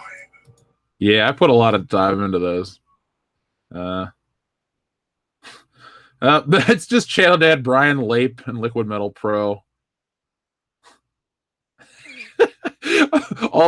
That's when you know we were far back, when all this shit was just like the same 5 people.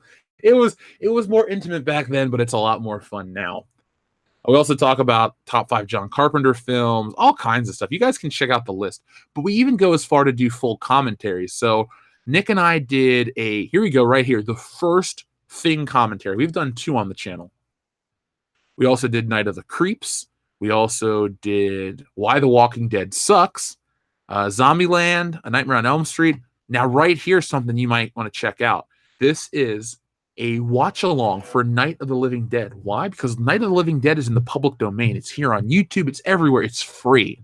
You know, I got into a little spat with this old guy. He's like, why wouldn't you go see it in theaters? I'm like, because it's in the public domain and it's a free film. But it's a new 4K transfer. I'm like, dude, the film was shot the way it was shot. I don't think it's going to look as amazing as you think. Could be wrong. But again, I'm not going to really pay for a movie that is legally free. Could be me. I could be the asshole. But that's a lot of fun because you can watch the film right along with us. And we can, you could listen to us talk about it. I actually go on to a tangent about a guy and a box of matches. It's pretty funny. But let's see. Let's see what people are saying. People are still talking about the cabin in the woods and stuff. Yeah, we have been busy. Why not Hellraiser? Well, I like the first Hellraiser. The next ones are useless. Much like the Child's Play movies. The first one's okay, and the rest are useless.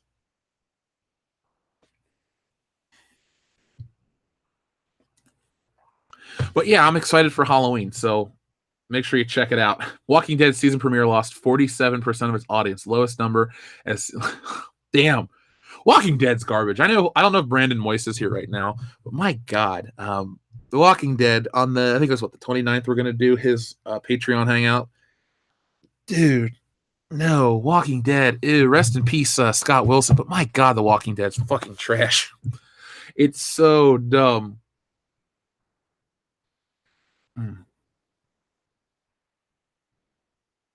Oh, morning, Robert Whitaker, to you too. Let's see. We are talking about all kinds of stuff, especially how Warner Brothers and Sony's greed will kill the superhero genre.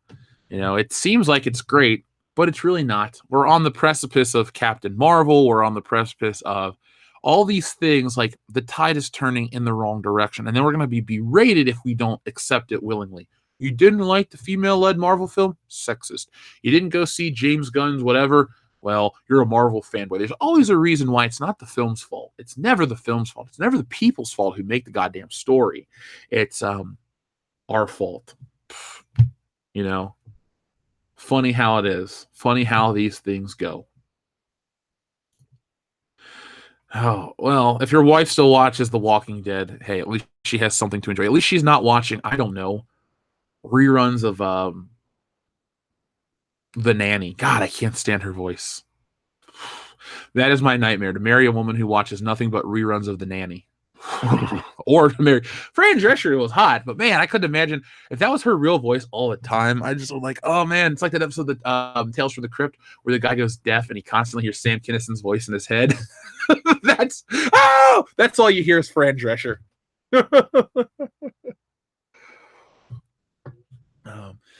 I blame Russia, but I don't know if The Walking Dead is past syndication. I don't really know. I think it's 65 episodes for animation and maybe 100 episodes for live action. Don't hold me to it. Maybe it's just 65 episodes, but The Walking Dead has so few episodes in the season, and they have these big gaps in between. And they do these mid-season breaks and all this shit. It's like we're on for 4 weeks, then we're off for 6 weeks, then we're back on for 4 weeks. Woo, The Walking Dead. It's like, hey, we want to be like Doctor Who. Awesome. Because 100 episodes for syndication. Okay, so I did have my finger on the pulse, unlike Kevin Smith, who would like to offer you a chocolate-covered pretzel. Just don't eat it, kids. Don't eat it. So real quick, speaking of Doctor Who, let's see what the score is on Rotten Tomato, because I told you guys earlier about this effort to praise certain things, to prove fandom wrong, to try to shut up criticism. And Doctor Who season 12, Jodie Whittaker, I believe, is the latest thing. Well, no, Star Wars Resistance. Let's look at both of those together. So, Doctor Who gives a shit. Not me anymore. Not me anymore. Ooh, Beyond Barbarella. Today is the anniversary of that film. Happy birthday, Barbarella Alpha.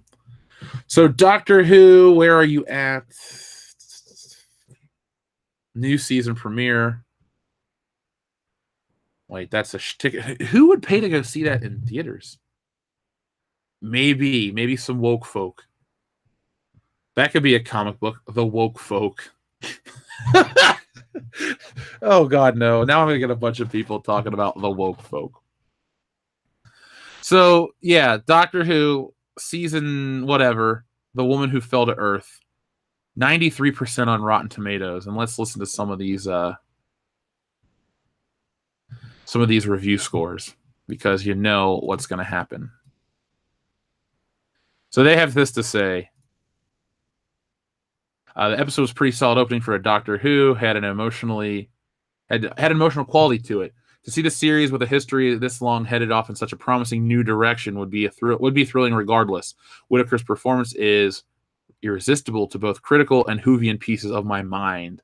Thank you, Alison Shoemaker. In this first outing, Whittaker's Doctor has nailed the basics and stepped from the long shadows cast by previous Doctors. So we get it. Let's progress with The Woman Who Fell to Earth. Isn't that the name of the Tennant episode? Man Who Fell to Earth. Overall, this is probably my favorite regeneration since the 10th Doctor, my Doctor. Well, Diana Kang, isn't it a little early to call this your favorite regeneration because she's done one episode? But, oh my God, logic be damned. You got to watch more than just one thing to know if it's good or bad. Like I said, I can't critically judge this. I haven't watched it. I'm not going to watch it, much like I haven't watched any of the Capaldi stuff. I'm over Doctor Who. I really, again, the fan base. It's funny. I could be like John Campion, write hit pieces, or not hit pieces, but articles that say, oh, the fandom, I had a love of something and it hurt me, it broke me. Doctor Who fan base annoyed me to where I stopped liking the show. What is happening to my computer as we speak? Are we still on the air? We're still on the air. Okay. Yeah, for some reason, my computer wants to constantly update itself as I'm using it. So last night on the High Council, it spazzed out. And now it's spazzing out even more. Yeah, okay. Let's see. People are still talking about Halloween in the chat. Okay, I was trying to keep up. Restart required. I don't want to restart my fucking computer because if I have to restart this shit, the show's over. I'm not going to redo all this crap. Believe me, I don't want to end the show either. I feel bad for Who fans. I turned off automatic updates. Believe me. People, smash the muff button. 339 viewers, kind of low. Where the fuck you at? But let's get 339 thumbs up. We need the show to keep continuing, so you got to let me know you guys are into it. Pound the muff button. Everybody likes to do that. Muff Daddy says so. This one was special, not just for the obvious reasons, but because it felt like a true new beginning. No baggage, not even a TARDIS. It was a fresh start for a fresh Doctor. I wonder what this obvious reason was. Because it's a woman, it's got to be a special reason. The day they make a multiracial James Bond will be the first day I bitch about it. So I'm so tired of hearing about, this is important for me because it's a woman playing the Doctor. No, that takes you, in my eye, it makes your criticism less valid because your personal emotional story has to be glommed onto the fucking content. Just make good stories. People can find a way to like it. Star Trek, the old ones. I don't have any emotional connection. I don't see any emotional resonance with any of those characters, but I like because it's fun sci-fi and it's campy at times. This type of shit, it will be the downfall of proper film reviews. This will be the downfall of all sci-fi and genre entertainment. This woke garbage. This is the end of it. We could save Star Wars, but they're going to move to other things. So if you're as passionate about Star Wars as you are Doctor Who and these other things, make sure you treat it with the same critical eye you've always treated it. Don't give it a pass. Don't buy into the zeitgeist. Oh my God, it's so great because it's progressive. No. It's Always Sunny in Philadelphia has 100% on season 13. Haven't seen it yet. Can't judge it. The show shouldn't exist, though. It should have ended with the last one. But let's see what Star Wars Resistance is at because like I told you guys, it's been getting a lot of praise, especially from like toy websites. So it's sitting at a 91%. Remember, we're the haters. We're supposed to be stuck to it, stuck it to us. Oh, it hurts. It got a high review score. The trailer still doesn't look good. I don't care. I didn't tell people not to go watch it. So, lighthearted series edition has action, downplays violence, says Emily Ashby from Common Sense Media. Ooh. Swapna Krishna says, from the beginning, Resistance itself sets itself apart. Excuse me, I said itself twice. From the beginning, Resistance sets itself apart from the Clone Wars and Rebels that came before it. Wow, that's a really great blurb. That could mean literally anything. I mean, this description is unlike any other description you'll ever read because it's not a description for something else. There you go. I wrote a more compelling one. Rotten Tomatoes, please let me into your coterie of critics. I'd love to join. Know this: Star Wars Resistance premiere is as fun to watch as it is as good a wow. Know this: the Star Wars Resistance premiere is a fun watch and as good of a reason as to tune into the Disney late on a Sunday night. Where it goes from here, we'll just have to wait and see. Thus far, Resistance feels like a bit of Star Wars Galaxy's version of Waterworld, and I don't mean that as an insult. People forget the original is pretty good. No. And then the only negative score, Star Wars Resistance paints as much a bright, colorful palette, but at least initially, wow, where am I at mentally today? I don't know. I'm triggered. Excuse me. I had to talk about Doctor Who. Ugh. Star Wars Resistance paints with a much brighter, more colorful palette, but at least initially settles for more pallid characters and situations, the kind that don't immediately suggest this is the animated show you're looking for. And that came from CNN. Oh my God, CNN. So I think it's getting a pass because it's for kids. It's getting a pass because it's just like, hey, it's good enough, trick or treat, whatever. I don't know. Dregs, thank you very much for your super chat. Your laptop hates the toxic BS that you share with us. Shit, if my computer goes woke, it goes out the window. You hear this, HP? You hear this? I'll fucking end you, computer. I paid cash for you. Doesn't mean I can't throw out the window. I bought you. I can get rid of you. Yeah, I just yelled at my computer. No, the P.O. box isn't open. Like I said, I tried to go there. I got the fill-out form, but they wouldn't give it to me because I didn't have 2 forms of valid ID. So, sorry. Jeff, on your recommendations, I've acquired all or still acquiring copies of the first Halloween film. Can't wait to watch it. Well, I'm looking forward to watch it as well. If you have this Shudder streaming service, it's on there right now. So for like $4 a month, you can get Shudder, which I do recommend. That is not a paid-for advertisement, but I do recommend it. And go watch that. Check it out.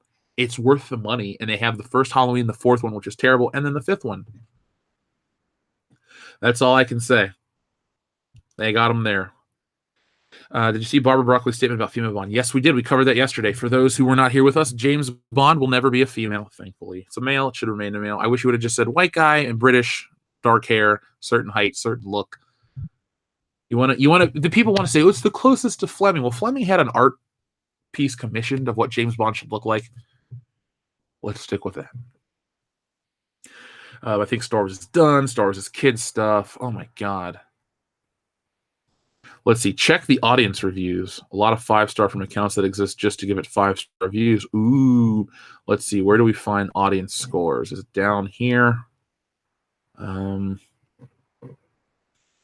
are none yet. View all. Okay, yeah. Let's see. Ruben B, you gave it a 5-star. What else has Ruben B? We couldn't find the page you're looking for. Page not found. Huh.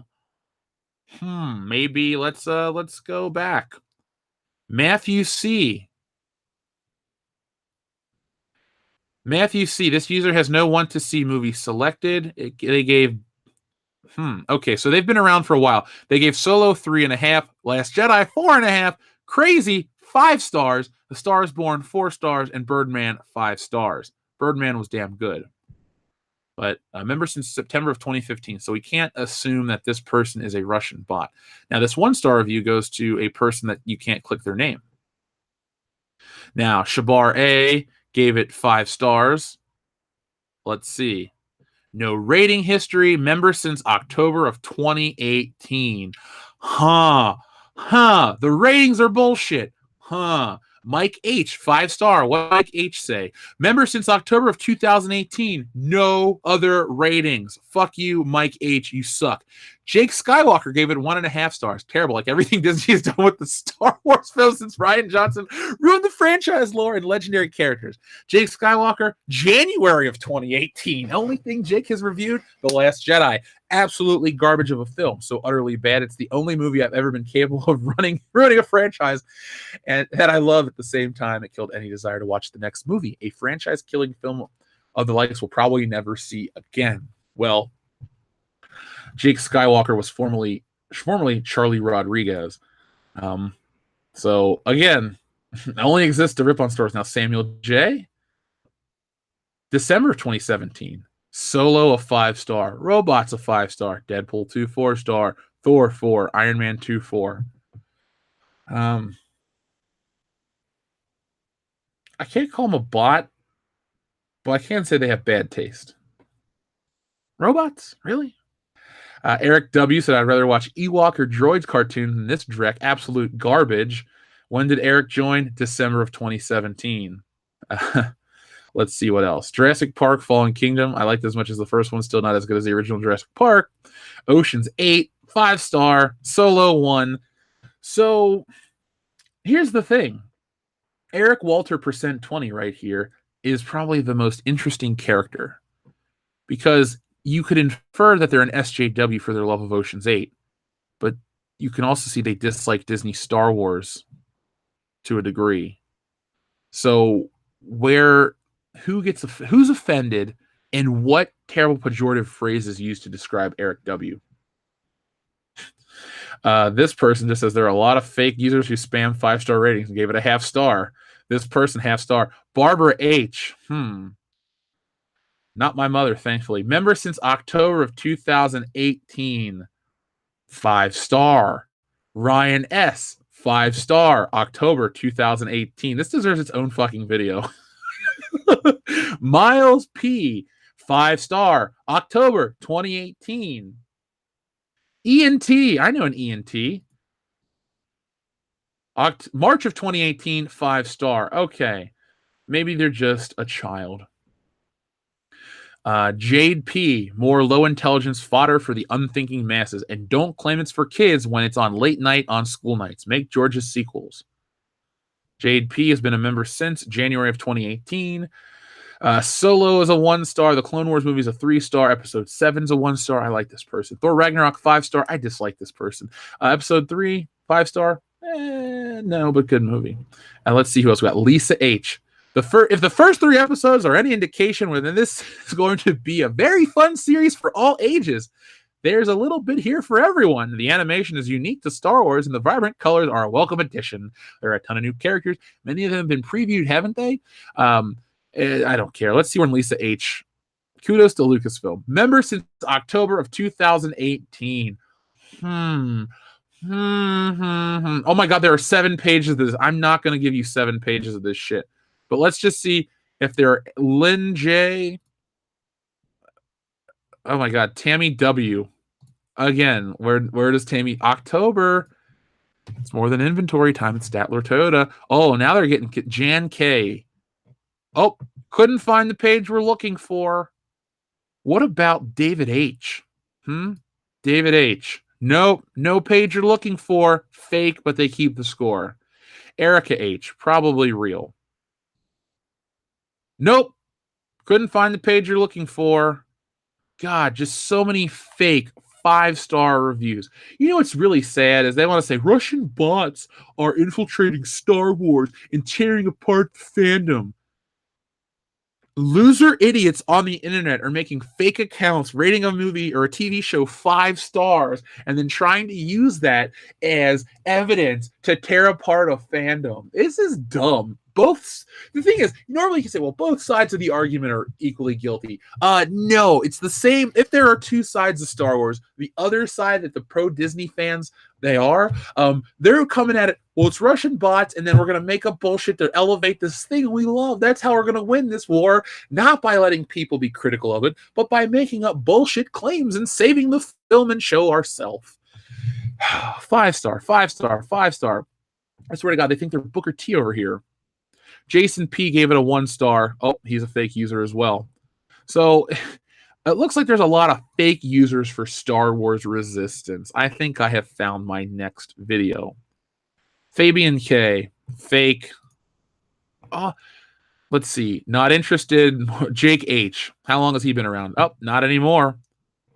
Well, what about this 4-star review from this man? Oh, can't click on the name anymore. So I can't believe that we have to live in this era of Star Wars. Just putting it out there. This is fake. This is embarrassing. This makes me cringe. This makes me cringe. Yes, these people are pathetic.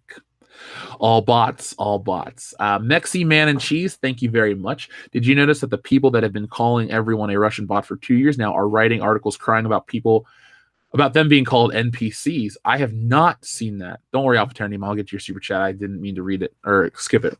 I have not heard that. I can't wait for you guys to hear my big... let me take a screenshot of that because that's very important. By the way, folks, let's give a quick shout out to our friend superfan Adam Shawhan. He's celebrating a wedding anniversary of 8 years today. He's a friend of the channel. He's a friend of mine, and I'd like to give the guy a special shout out. He's a good dude. I've met in person. Very nice, very honest, very genuine. And besides the lending library of stealing solo copies he will have soon, he's a very important part of the channel. He's a goodwill ambassador between us and the fans and all that stuff. And we never asked him. He found the shows on his own, and he's gone on and been our biggest supporter. So big shout out to you, Adam. Happy anniversary. Have a good day. Enjoy your dinner tonight. And I can't wait to talk to you soon, man. But Mexi Man and Cheese, yeah, they are calling, they are crying, they are complaining. But they're kind of adding validity to all of this. That's all I can say. It's like, hey guys, what can you do to prove us wrong? Oh, we can't. We'll just bitch about it on a Twitter post. That's all I can say. But Mexi Man and Cheese, I see that these people are kind of living up to the name. Mr. V said, "Gotta go. Have a great day, everyone. Bye, Muff Daddy." Thank you very much, Mr. V, for joining us every day here on Good Morning Pop Culture. We appreciate it. We appreciate you very much. Let's see what else we had. We have our friend Alpha Terranima. Thank you very much. Cavill, these are Russian bots. Hammer, these are American shills. Oh, man from Uncle. The fandom, the shill fans, I don't know. Is that a new phrase to call these people? All I know is that this is embarrassing, and I definitely am going to do a quick side detour to make this in its own video. This is truly the year that damaged Star Wars beyond all repair, because it's no longer about the story of Star Wars. It's the story of a group of people who are dissatisfied with the film, who just want political agenda left out of the film and better merchandise in the stores. But we're always called terrible things. We're bombarded with excuses. We're bombarded with the people that are the absolute worst of fucking humanity. You know, they go out and they say these terrible things on Twitter. They lie. When they get caught in lies, they don't really retract when they go, I mean, I've seen someone make an accusation of a friend of mine, and they threaten to sue them, and then they back down real quick. So don't fuck with certain people. Let's see. All out of Bubblegum, thank you very much for your super chat. Every time I hear about reviews on crappy movies, I remember an old Saturday Night Live skit line. I loved it. It was even better than Cats. Who said that? Was that John Lovitz? Because the way I said it, it sounded like John Lovitz would have said it. And Amazing Alexander, I guess that's who it was. What year is that from? Oh, well, I'll have to, I'll check it out. I love some SNL. Early SNL is great. 90s SNL is the best decade. But you know, this is where we are.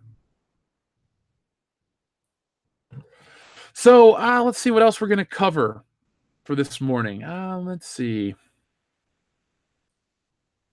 Dregs is going to be doing a Rotten Tomato and Metacritic podcast this episode on this Friday, guys. So check out Dregs' channel.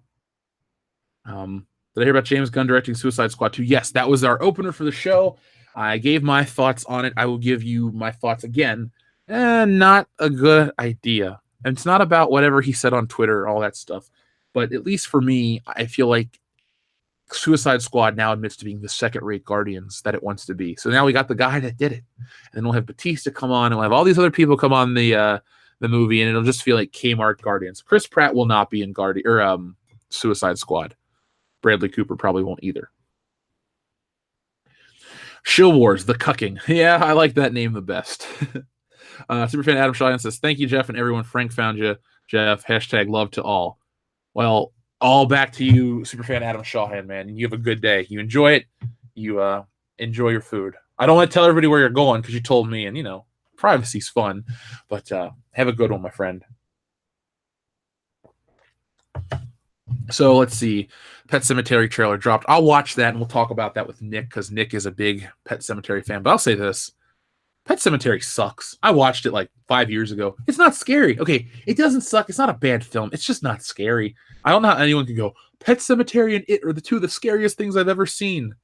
They're good atmospheric horror, but they're not horrifying at all. Vladimir Loganov, thank you very much. Again, there must be a separate TV show showing faces of people who watch Star Wars Resistance while trying to pretend that they're enjoying it and post 5-star ratings afterwards with a straight face. Maybe that's the case. It's their civic duty to praise Disney Star Wars. Gotta love the Disney Star Wars. No, you don't. Gotta do what you want to do. And me personally, I'll call them out on their bullshit. The suspicious nature of Disney Star Wars. We're Russian bots, we're this, we're that. What are you guys? Non-playable characters. So let's see who else we got here this morning. Pet Sematary is so sad. I don't really find it sad. I just find it, I don't know how I find it. Just not a fan. Not a fan.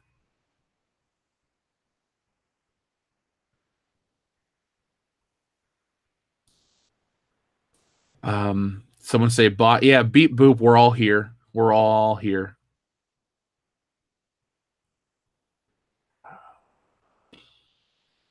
Yeah. I think we're going to close today's show out early. There's really nothing much left to talk about. So, folks, thank you for joining us here on Good Morning Pop. I'm just messing with you. There's some stuff to talk about. I wanted to cover this for the last couple days. I love it. It's funny. If I mention, like, oh, I might be leaving, people are just like, oh, he's leaving. Got to leave. No. Stay till the end of the show. There's always stuff at the end of the show. If you're one of those people that clicks out early and then you come back later, you made a mistake. You got to stay for the whole time.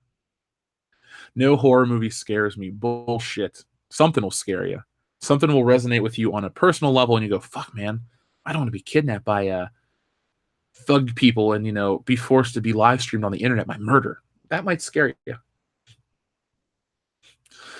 Yeah. So let's talk about this. I don't really have an image for it. Two things. First off, folks, McFarlane is bringing back their Movie Maniacs line. Now, if you know what that is, now this isn't what I wanted to talk about. This is just an anecdotal thing. So, Movie Maniacs was a series of action figures that came out years ago, and they're bringing them back. Now, I'm going to show you guys some images of them because they were good. They were damn good toys. They were, at the time, they were probably the best horror toys you could get.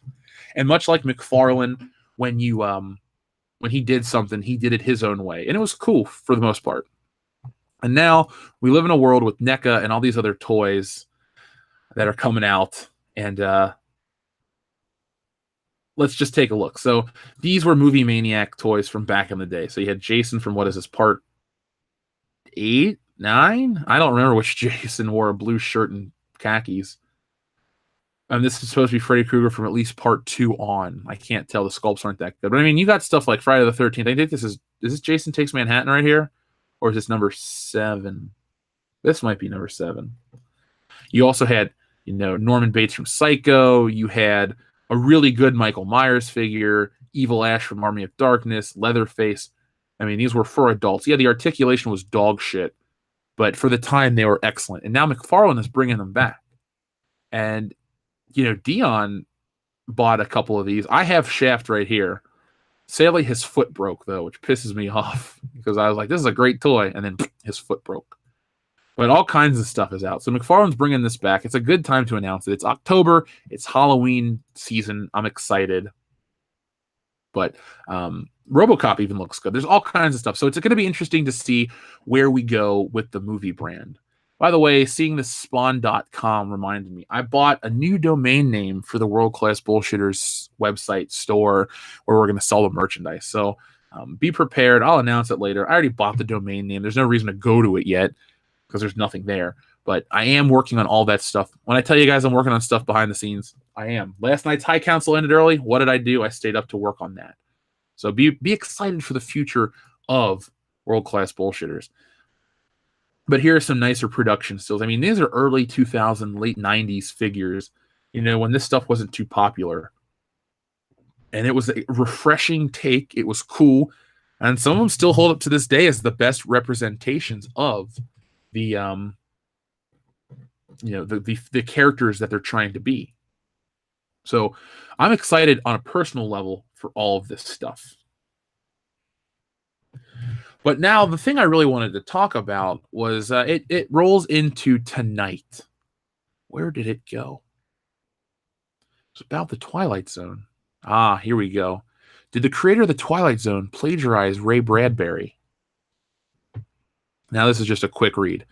In the 1950s, Rod Serling was respected and well known as a television writer, and one day he decided to try his hand at science fiction. He wrote a teleplay called The Time Element and sold it to CBS. After shelving it for a while, they eventually broadcast it in 1958, and it got such a positive response that they hired him in turn to turn it into a series, The Twilight Zone. When CBS greenlit the first season, Serling was contracted to write 80% of the scripts. To fill out the remainder, he sent an open call to writers and received 14,000 manuscripts in the first 5 days. None of them were usable. And Serling decided to try another track, getting established genre writers on board. One of these genre writers was, of course, his hero, Ray Bradbury. In an interview with Sam Weller, Bradbury remembered that the two writers met in 1958, a year before the premiere of The Twilight Zone on CBS. Serling was fired from Serling was a friend of John Gray, with whom Bradbury was already working, and they sat together at a Writers Guild Awards dinner table. After the dinner, Rod said he was starting a fantasy series, but he didn't really know what he was doing, and he needed help. Bradbury said, "Come to the house with me right now, and I'll give you books that will help you." I gave him copies of books by Richard Matheson, Charles Beaumont, John Collier, and Roald Dahl. I said, now you've got a complete idea of what your show should be like. Buy some of these stories or hire these authors to work for you because you can't do the whole thing by yourself. By all appearances, Serling read the books Bradbury gave him. He also reached out to some of the writers Bradbury turned him on to, including Charles Beaumont, Richard Matheson. Beaumont and Matheson and Bradbury read a few of Serling's sample scripts and liked the project, all agreeing to contribute. Pretty immediately, Serling had his core writing crew. Richard Matheson, who is most famous for his early vampire novel I Am Legend, which Will Smith is amazing in, right? would contribute to 16 episodes, and Charles Beaumont would be credited with 22 before his untimely death from an unspecified brain disease at 38. That's sad. But Bradbury had less success adapting his work for The Twilight Zone. His first script, Here, There Be Tigers, was accepted but never filmed. The party line was that the scripts were too expensive to shoot. But it sounds a little more complicated than that. In the end, only one of Bradbury's originals made it to the series, the 100th episode, I Sing the Body Electric, which is terrible, by the way. You won't see that tonight. In an adaptation of an unpublished Bradbury story, undoubtedly the discontent between his writing and what worked for the show irritated Bradbury, but he also was irritated by another fact. He felt Serling wasn't original enough. In fact, Bradbury thought Serling was plagiarizing him and all of his friends, though perhaps not on purpose. He was unconsciously aggressive, Bradbury told Weller. He plagiarized unknowingly, for instance. He said, the first program of The Walking Dead First program of The Twilight Zone is based on a story from The Martian Chronicles, The Silent Towns. He invited me to a screening with my friend Bill Nolan and the other boys in the gang.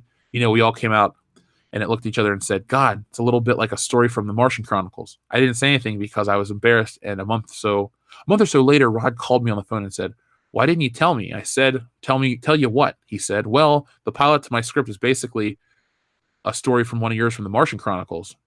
The reason I'm bringing this up to you right now is because Ray Bradbury also was plagiarized from these EC comics, Tales from the Crypt, all that stuff that I love to talk about.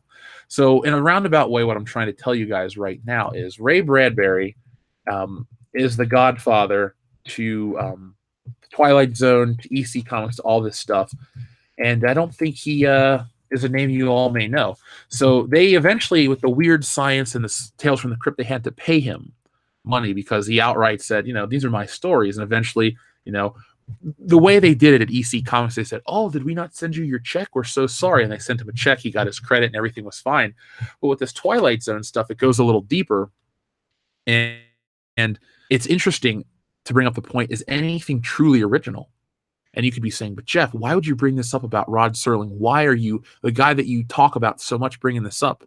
Because the same thing can be said about George Lucas. The same thing can be said about all forms of entertainment. Lucas borrows openly from a lot of things.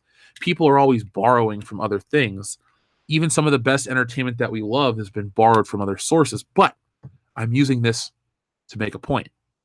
Borrowing from other sources to create your own end product is much more noble than the constant reboots, remakes, rehashes, reimaginings of what we have today. So maybe you could be fed up with all the remakes and reboots, and then you could have some militant person be like, hey, everything you like is a remake of something else. But it's all about that end package, the final product, and stuff like the Twilight Zone, stuff like EC Comics, all of that stuff is a nice it references other things, but at the end of the day, it creates its own project, and that's very important. So yes, stop stealing from Ray Bradbury. Stop doing all these things. If you ever stay up late to work on stuff, why would you stream it while you do it? Oh, I was writing. I can't talk to people when I write. I don't like to talk to people when I draw either. So it wouldn't really be interesting for you guys to just... I would never live stream what I'm writing for an episode. That would never happen. That's like giving away all my secrets before it comes out. You don't want to give away too much. Listen to Ray Bradbury. James Cameron borrowed from Harlan Ellison. Ooh, that's another interesting point, JSP. So everyone talks about the Punisher, not the Punisher, the Terminator, excuse me. And now, or at least in some releases, it's Harlan Ellison gets a credit. And Harlan Ellison, I believe, died this past year. But yeah, a lot of sci-fi stuff is borrowed from other sci-fi elements. And I've gone back to read Ray Bradbury stuff. Right now I'm in the middle of The Illustrated Man. I don't read too much for fun, but when I do, I read old stuff, old sci-fi. I don't read like the classics like Jane Eyre and all that shit, but for me, a classic is Ray Bradbury, or I read books on business, stuff like that, stuff that can help the channel. But I do like to keep my mind flowing, because a lot of these old sci-fi guys are visionaries. They have their eye on the future. We can joke about Mike Zero and his future Star Wars content, but it's the guys that seem very boring that kind of had it right. So down the road, when I do anthology and stuff like that, I will be inspired by the Twilight Zone, by old classic sci-fi. I won't rip off stories, but I like the tone. I like the way they make me feel. When I look at the Tales from the Crypt cover, I get a certain feeling, a certain sense of excitement. I don't, I want to get that from everyone out there. I want them to feel the same level of intrigue. Like when the Twilight Zone comes on, I don't get scared. I go, ooh, I'm going to start thinking about stuff. And then I try to make parallels. And it's a very good critical thinking show. And tonight is all about that. So, when you talk to us, you can send in messages about whatever you want. But much like the Poltergeist thing from last week, this will be a very focused stream tonight. And I'm very excited. Next week is Tales from the Crypt. And we're going to have we're going to have our friend GrendelFan84 on there as well. But if you guys are Twilight Zone fans, or you're looking to get into the Twilight Zone or learn more about who I am as a person, what I'm into, if you like this channel and you're like, I like Jeff, I want to know more about him, watch the Twilight Zone with us. Look for our They Live commentary on Patreon, and you'll hear my take on all of entertainment. Yeah, I talk about Star Wars a lot, and that's a big problem right now. But it goes deeper with a lot of stuff in terms of society, entertainment, all these things. The culture is going in a very odd direction. Not necessarily a good direction, not necessarily a bad direction completely, but a different odd direction that visionaries did see coming. So I'm very excited to watch that tonight and do more stuff in those in that vein. And yeah, Avatar is overrated. I'll go off on record to say fuck Avatar. Joel, if you hear this, you made me watch it. Yes, we're watching the Twilight Zone tonight here on the channel. Let me show you guys the image again. So tonight is our Twilight Zone live stream. We're doing it in honor of Schlocktoberfest, in honor of Halloween. So this is our list. We have one more that I didn't add. Nightmare at 20,000 Feet will be the final episode to watch. Going to commit blasphemy. Time Enough at Last is overrated. JSP, I want to tell you my thoughts right now, but I really want you to watch tonight. But you and I are in a similar vein of thought. Kendo and Nick both voted that. I may have put that on my list because it was iconic, but I don't like that episode as much as other people do. I would much rather watch, To Serve Man or The Shelter, stuff like that. Those are the shows that get me interested in the Twilight Zone. But there's the list right there, Robert Whitaker. We're starting tonight at 8:30 p.m. Eastern Standard Time here on the channel. We'll have a little lobby party where we pre-watch, we get ready, get everyone queued up. These are all on Netflix and Hulu. So if you have streaming, get it. If you don't, there's like a 7-day free trial. Sign up for the free trial, cancel, but you can watch the shows with us tonight. There's no excuse not to. These are available for everybody to watch online for free, legally, if you own the streaming service. So there you go. You have the Living Dolls on there. That was one of my choices. We'll tell you who chose what episode tonight on the show as well. Like I said, the show means a lot to each of us in a different way, but at the end of the day, it all means a lot to us. It's on Amazon Prime as well. I don't have Amazon Prime, so, well, I do. It's just on my PlayStation, so I never use it on the computer. So Amazon Prime rocks, says Comanche Viper. It's a very good service. I don't really have negative to say about it at all. I just don't want to pay $100 for my shipping. That's all I can say. I say I don't buy enough stuff on there, but apparently I do. So let's see what else we're going to talk about today. I don't know. We're at the final couple of moments. So again, everybody, I'd like to thank you for joining us. Get your copy of Stealing Solo. The link is in the description below. It's almost too late. We won't be doing a Let's Read on the channel. We won't be doing reveals or anything like that. This is a once-in-a-lifetime event, and once it passes, it passes. And, let's just help get to 1,000 copies sold. We need to sell 98 more. So I'd really like everyone to spread the word. We'll put it on social media every day. 98 more copies. Like Kevin Garnett said, anything is possible. And let's move that. There are 289 viewers in the chat. Go grab your copy, everybody. We'll have passed that goal today. And then 1,000, we beat Captain Marvel. We've outsold certain things. It's pretty incredible for a first time. Let's see. Best Buy ditched 20% off game pre-orders. I did not know that. I did not know that at all. I was not aware. I've never pre-ordered from Best Buy. Let's see. You should watch Trilogy of Terror. Came out in 1975, says Howard Brandy. You know what? I'm going to take a picture of that. I will watch. I love 70s horror.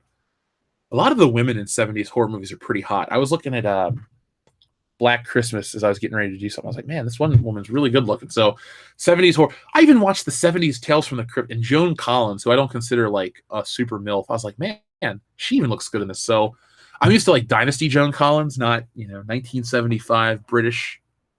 There's a big mosquito in this room. Sorry for my awkward silence. Joan Collins. Lee Rincon, that is an excellent birthday gift. Remember, folks, I sign all of these, so you'll get an autographed comic book, and it'll be a lot of fun. But thank you again to everybody who's already backed it. Damn it. Now I'm standing up, walking around my office, trying to kill a mosquito. It's funny. I should live stream everything I do in an audio format. And now Jeff walks downstairs to get a piece of cheese from the refrigerator. He opens up the cheese only to realize his mother ate the last piece. The horror. The horror. Oh, it's on Prime. Okay, well then I'll watch it. That could be something I watch for fun. I love the 70s. It had the style so good. Yeah, I do like 70s stuff. There's a gritty realism to a lot of it. That's why Star Wars works so well for me, the first one, because it has that almost documentary style. It's gritty. It's in your face. It's fun. I love the shot, like the handy cam shot where Princess Leia and Luke are shooting at the stormtroopers over the drawbridge, and it like gets up close to them. Just that one shot. So many little things add to that movie. to make it the masterpiece that it truly is. If I meet you at Horror Hound, will you sketch my blank cover? Yeah, I can do that. I don't really see why not. I mean, remember, you guys can take your blank covers to get signed by anybody. But if you want me to do it, that's fine. I don't really do inking, though, with markers, Robert. So it would be more of a pencil sketch type of thing. But yeah, we can do something like that. Jeff, when did you and EVS fall so behind in Jeremy and subs? Jeremy had a big bump. I don't know what happened with me, but I could, give up and cry about it. Oh, but no, we've had growth other ways. Like Good Morning Pop Culture now gets way more viewers than it normally used to. It also, Patreon's steady and other stuff like that. It ebbs and flows. I don't even know what Jeremy's at, but good for him. That's one thing about the Fandom Menace that they can never take away. We genuinely are happy that each other do well. There's no reason for me to be mad that Jeremy has more subs. Doesn't piss me off. I also can tell, yeah, Jeremy, I got videos that are in the millions of views, though. What do you got? Not even close. But no, good for him, man. Good for him. Like I said, he deserves it. And plus, when he does well, so do we. We're all associated. So like next week when we're on the High Council of Geeks and Gamers, big sub boost. So there you have it. There was never any jealousy or resentment towards those guys. That's all I can say. Do you think it's because Jeremy started moving his live streams over to a second channel? Probably. I have a second channel, but nobody seems to want to subscribe to it. So there's a Good Morning Pop Culture channel. Eventually, Good Morning Pop Culture is going to leave World Class Bullshitters and go to its own thing. That way I can get advertising and all that other shit. So let me show you guys right now the channel. You can go subscribe right now. You can be the first to join up over there. Let's see. Let's do this the right way. So Good Morning Pop Culture, where are you at? So the name of the channel, I'd just like to go to the damn channel. Crap. It doesn't even have anything there yet. My channel. So here we go. It has 0 subscribers. Let's change that. Let me show you the screen. We can do that. Because I want to put Good Morning Pop Culture on its own channel. And I don't have to worry about, oh, after so many minutes, this is going to go live and take it down and this, that, and the other. YouTube's retarded. Believe me, I don't want to. I like the platform because it gives me a voice and ability to make, to channel money and do all this other stuff. But here you go. This is the name of the channel, GMPC Good Morning Pop Culture. Just look it up. There's the thing right there. Let me try to find the link for you guys. Let's see, control, blah. There you go. This should work right here. There's the link. Let's see how many subscribers. Oh, it says it won't work. It says remove any web address and try again. Can't find the URL. Well, I don't know what to say. It's not going to work for me. But I should log back into World Class Bullshitters before, whatever. I'll be my first subscriber. Oh, well. There's the secondary channel. I'm trying to, share it for you guys. There it goes. There it is right there. Link in the description. So there we are, folks. Good Morning Pop Culture has been shown to you guys. We need to get 1,000 subscribers and whatever. Once it can become monetized, then we'll done. Featured channels, add. I'm always there we go. Good Morning. Wait, crap. I deleted it. Good Morning Pop Culture is now added to my featured channels. Oh, it got 38 subscribers. That was quick. Oh, yay, 38 subscribers. That's so weird. It feels like an accomplishment almost. But there we go, folks. Everyone subscribe. Let's see. Who was number 2? Shroomy Cardin. Thank you, Shroomy Cardin. Thank you to everybody. Yeah, we are going to move that to there because I don't like the stagnation of the thing. It's been weird. The numbers are fluctuating a lot. I don't know if it's YouTube or if it's what it is, but yeah, I don't plan on stopping to do regular videos, but there are so many people that show up to this every day and they're like, yeah, man, I watch you every day. It's a great way to start and all this stuff. And then there are other people that are just like, I don't fucking like live streams. I'm like, well, you don't watch the other daily videos either, so don't complain. But, whatever.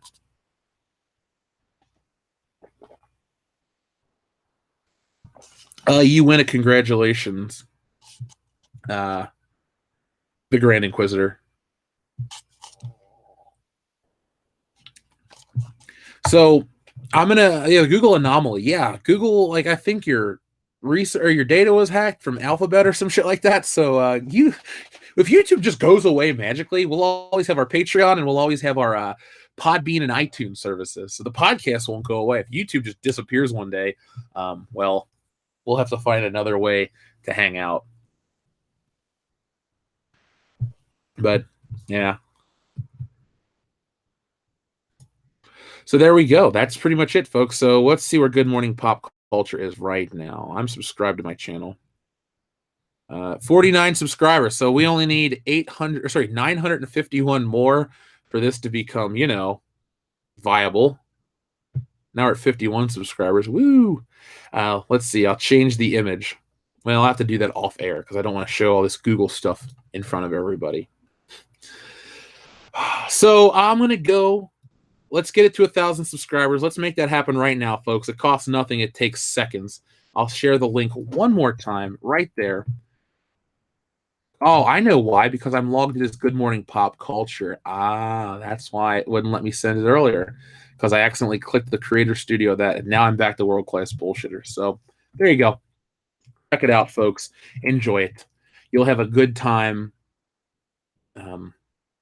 On Good Morning Pop Culture. It'll be the same show. It ain't changing anytime soon. It'll literally be this on another channel. So I guess I should start pimping the hell out of it.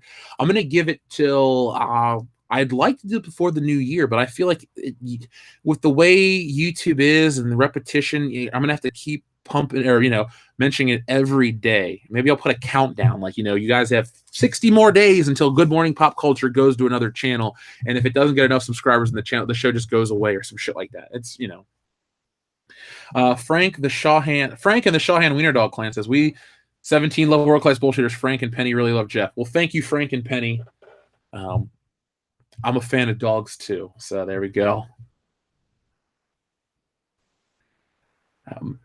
Comanche Viper, I was 50 on Good Morning Pop Culture. Well, thank you very much.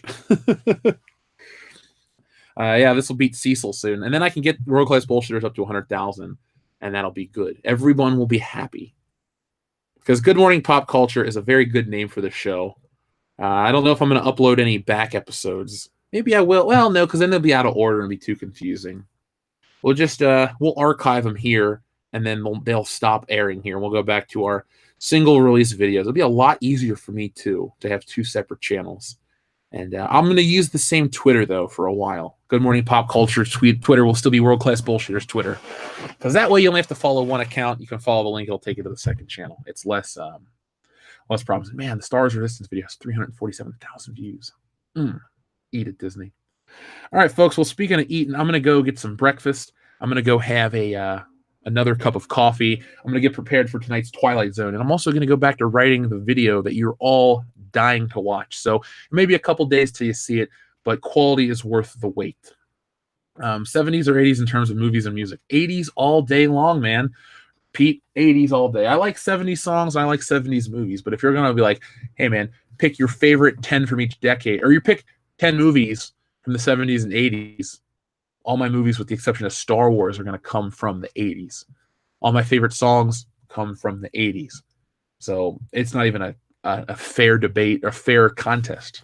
80s wins hands down all day, every day. I mean, you got Die Hard, Beverly Hills Cop, and the Goonies, and the Monster Squad, and all kinds of great 80s. Like Miami Vice is a product of the 1980s. All the music from that show, incredible. You have a Christmas Story, Batman.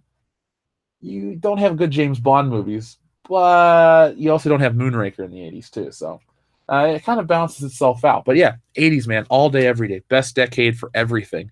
I wasn't alive for the politics, so I can't discuss that part.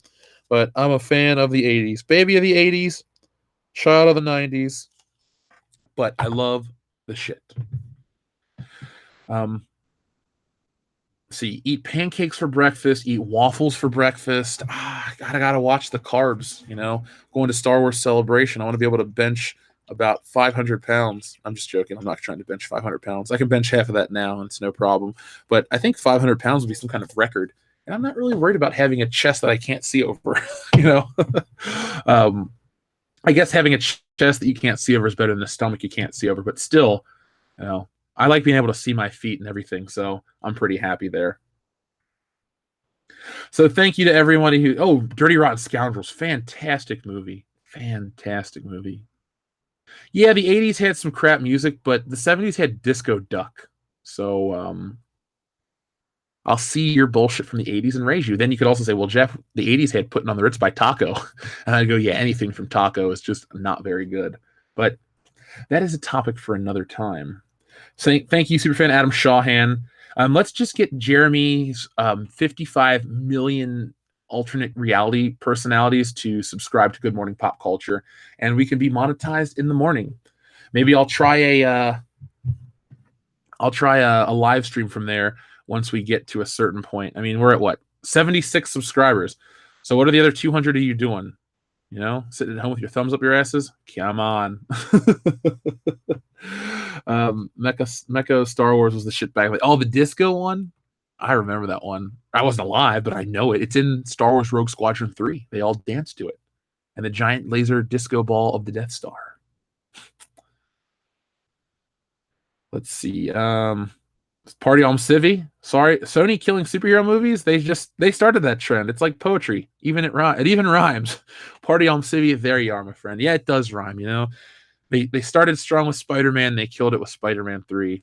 They never really started back again strong, and now they're killing them even more. The circle is now complete. When I left you, I was but the learner. Now I am the master.